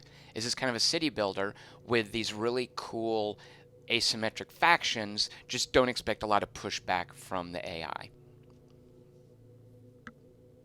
I don't think that's the case here. I just finished a big old epic game, and I lost, unfortunately, to an economic victory by another faction. But I was for the most part pretty happy with how the AI did. So I would recommend this over Galciv 3 at this point. All right, so we've got 2 ships. We will merge. Our command limit is 4. We're going to get 1 more ship in, and then we're going to go seize Cran. Look at all these fun curiosities. Plus, Cran has Hyperion, which we want for our improved phase beam, phase plasma. Shoot, what were they called? For our improved plasma beams, right? We need Hyperium to build those. Right now, we have no source of Hyperium. And looking around, oh, they got a nice planet. So fortunately, because we're friendly with them, we'll be able to trade this stuff. We don't even have titanium, do we? Yikes. We're kind of in a crappy starting position. Well, at any rate, we'll get Hyperium from there. Really? No titanium? Titanium is basically the iron. It is to Endless Space 2 what iron is to the Civilization games. Shoot.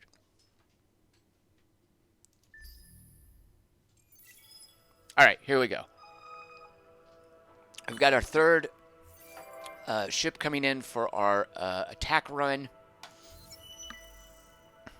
Alright, this event, the drugs that we took to let us see farther, the spice has worn off. That was just a one-time random event. Alright, here comes our last ship coming in. I think it's going to be another 1 turn, yeah. I think it's going to be 2 turns to get here. How do you know how long it takes? Tom, you're all on about how the numbers are clear, but these numbers aren't clear. Yes, they are. Watch this. If you hold the right click down, see each of those little nodes? That's a space. So I can count 1, 2, 3, 4, 5, 6, 7 points of movement between Acellus and Procyon. And his movement is 6. Now, I kind of wish there was a grid, or I guess because they don't... Would there be like an elegant way of representing? I don't know. I'm okay with it. But at any rate, it's definitely spelled out.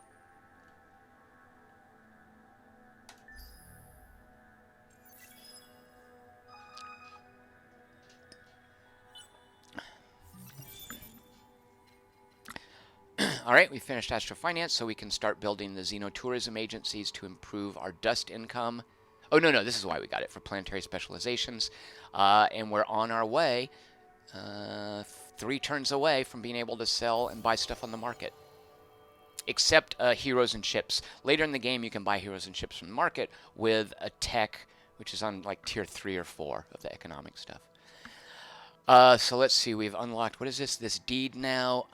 Be the first to control at least 4 star systems in the same constellation. So we've only got 2. There are 5 other factions out of 8 that are ahead of us. I don't think we're going to win this deed. All right, now look at this. Remember when we had 75 and I said, hey, I thought it was going to go to 115.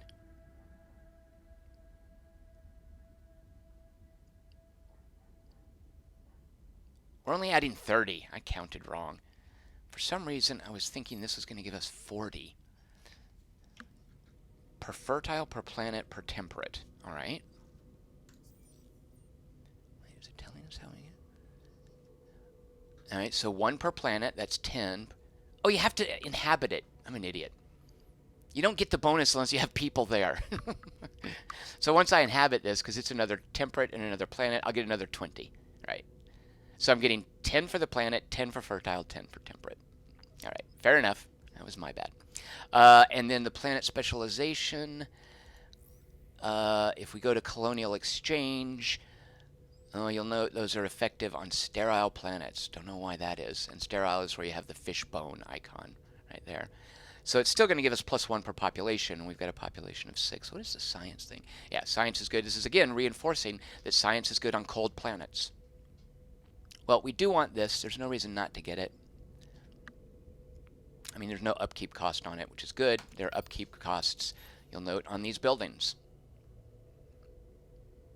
So we are spending 12 per turn, and that's a whole another. I could Tom-splain again. I can give you another 15 minutes of Tom-splaining if I wanted to break down that dust income. All right. These guys, we hit a new threshold, which means random event. What?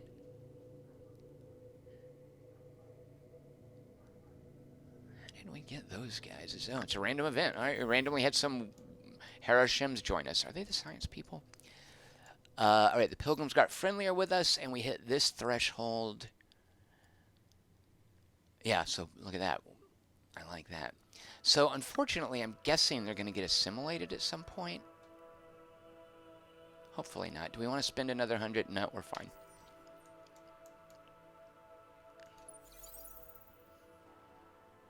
All right, we now have a mighty fleet. Oh, no, we have one more turn.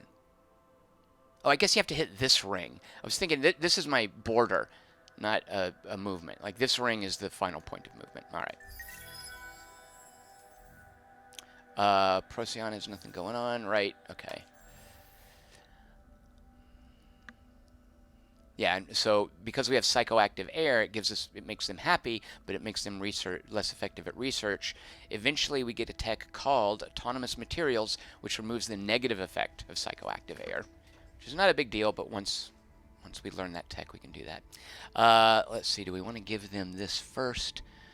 It's not going to help that planet much, and it is not sterile. We want this. It does have one anomaly. Oops. Let's go ahead and start that. Alright, we are now assembling our fleet, and we're going to punch some pirates.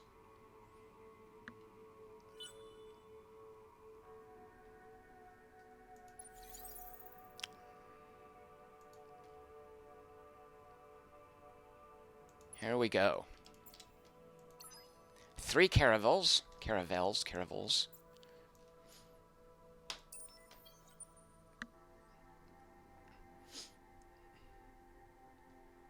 Oh, it looks like that's the final point. All right, well, that was a mistake. You actually have to get from node to node, and this circle represents the last point of movement in. And once you're in here, it arranges you around this ring.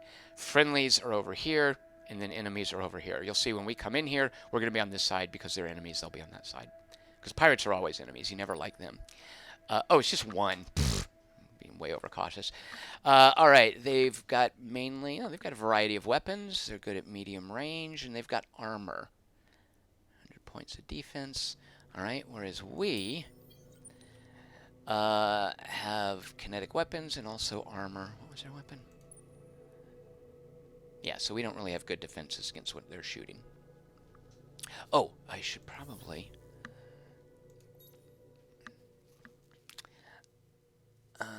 do I want that new one that I got? 30% damage bonus when you lose, and everybody's at medium range. I like this extra experience one, because it has... right now I'm only going to be using the center. But it has, once you get enough command points and ships, this is super handy for having an option for short, medium, and long range for your ships. I don't have anything that's doing critical hits. Let's replace this one. And you know, I do like shoot a monkey. Let's do that. All right, here we go.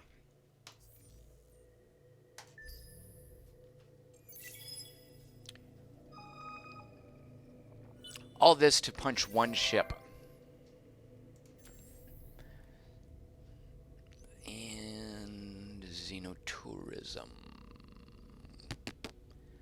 Our purpose is to kill. All right, they're being jerks because Will suffer. our two civilizations we're stronger than you. Your ships have trespassed in our sovereign space. When did that happen?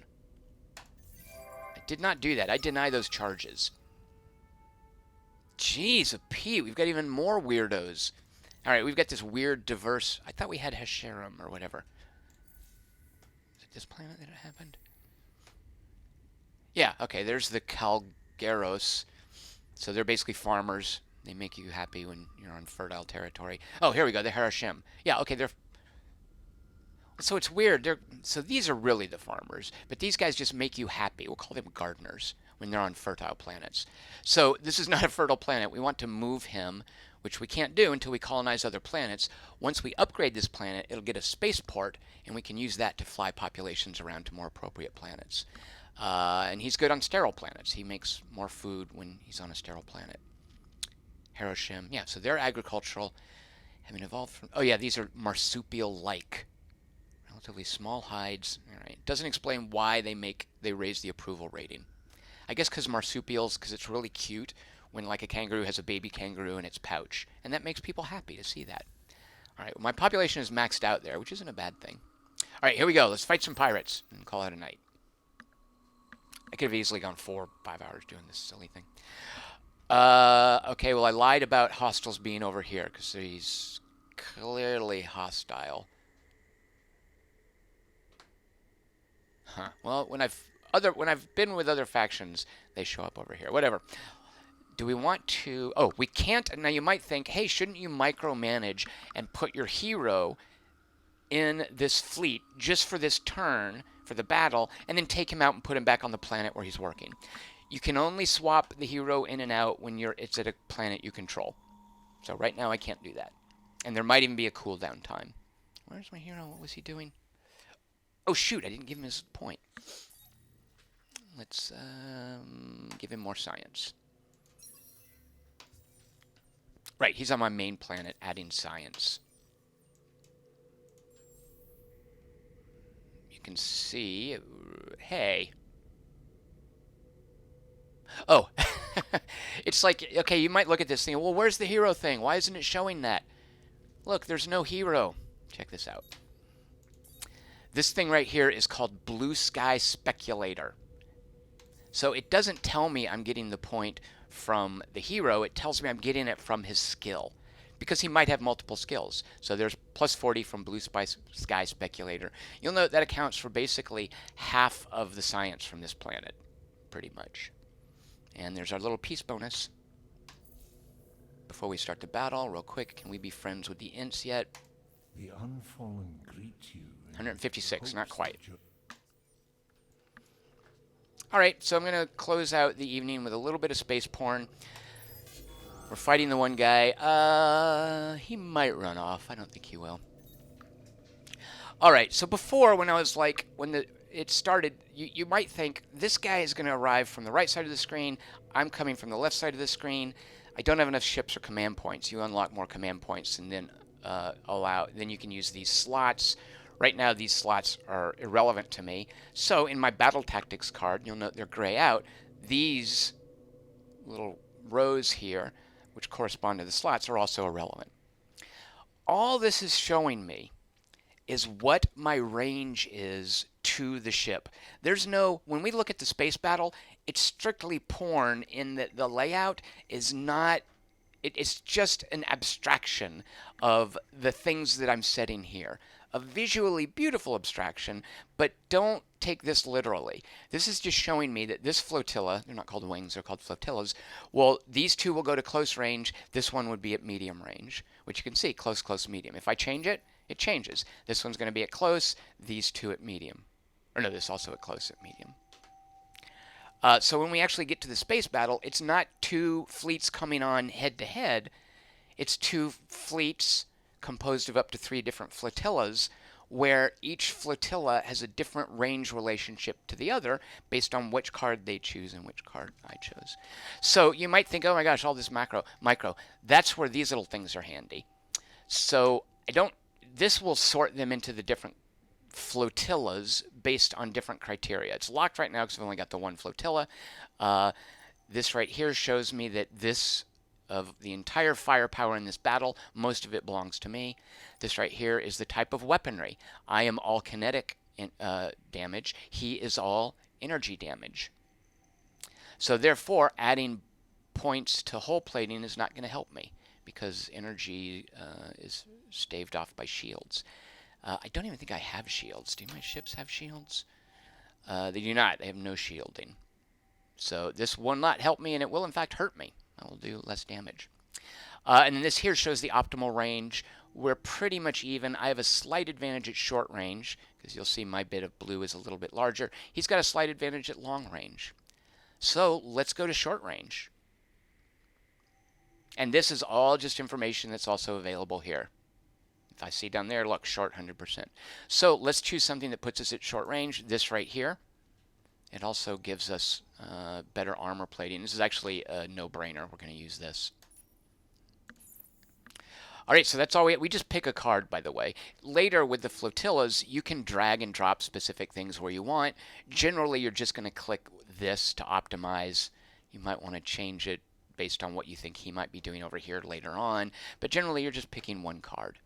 All right, so here we go. We want to make sure to watch it. If he retreats, this is going to be super boring. Ah, he's sticking it out. Good. I forget. Let's find out what the pirate ships look like. All right, I'm going to immediately pause the battle because we're just going to let this base porn play. I want to show you this overhead view. Remember, if you're looking at that previous screen where you're choosing the flotilla composition, I was over here, he was there. It looks nothing like that because that's not what it is showing you. What it's showing you is that these two fleets are basically, and it's just an abstraction, going to try to be at close range. And in a minute, an icon is going to pop up that shows us they're at close range. This is just an abstraction to show us data if you want to look at data. Otherwise, just enjoy the pretty pictures. Oh, whoops. Spacebar does not pause and unpause. I don't have it set that way. The default isn't that way. It brings up data like this. And here we are. Oh, look at those beautiful ships. All right, so real quick, I just want to pause and just show you. See. So now the range hasn't kicked in yet. Let's let it run for a second. You're going to see a little short range icon. Or maybe not. There we go. So, oh, medium range. Why did I think short range? Oh, so he picked something that pulled us up. So I guess he was at long and I was at short, so we're compromising at medium, which is fine. All right, and then the other data in here, if you go to free camera, you can just look around. This shows you, if I want to hover over this, I can look at the stats for this ship or my ship. This shows you how many hit points it has. This little bar and this one, and they'll fluctuate, shows you the damage coming in and the damage going out. So later with battles, all this stuff can be very helpful for analytical purposes. You can rewatch things as much as you want, but we're just going to enjoy some fine, unobstructed space porn.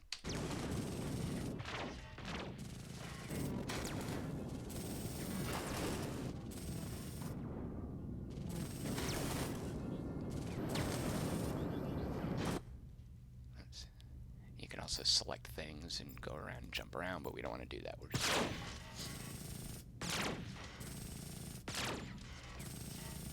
And if I want to hit this, I can see, okay, how are everybody's hit points doing? Alternatively, the line along the bottom shows you... Wait, I don't want to select that. That wireframe box is messing it up.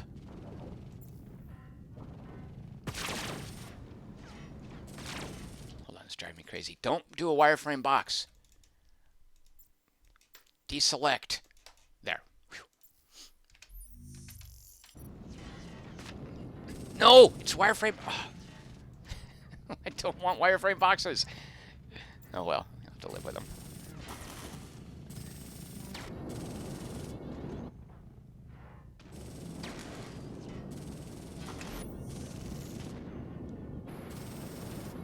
So I'm just looking at this. This is, I love this as well. So this is the damage incoming on this ship. This is the damage he's putting out. This little bit here means part of that damage is being, this portion of the damage is being intercepted by his armor. You'll get the same icon for shields. So this right here represents this little bit. And if he didn't have that armor, it would stretch out just this little amount right here. And this is the number. So he's basically down to half health. Let's just look real quick at my guys. No damage. No damage because the guy's focus firing on him. I think he's going to be okay. Now, there's no orders I can give. This is all happened. This is just watching a recording of the battle.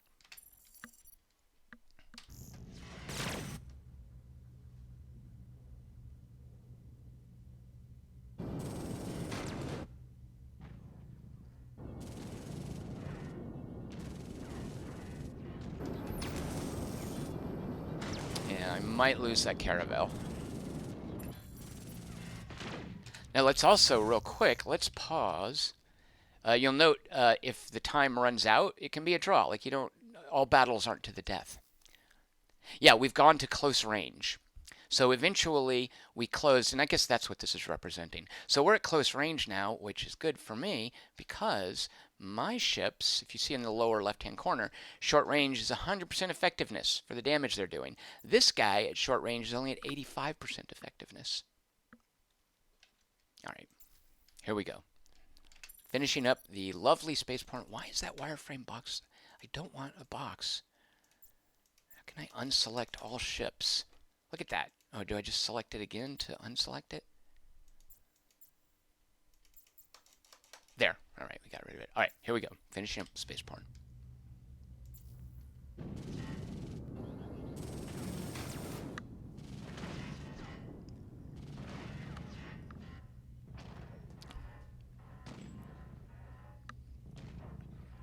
I don't know how well you guys can hear the sound. Nice, there it goes. I don't think we lost our caravel. Wait, what? Oh, that was one of my ships blowing up. Did I just applaud one of my own ships blowing up? Oops. That can't be good for morale. Yeah, I lost a caravel, but look at what his health is at.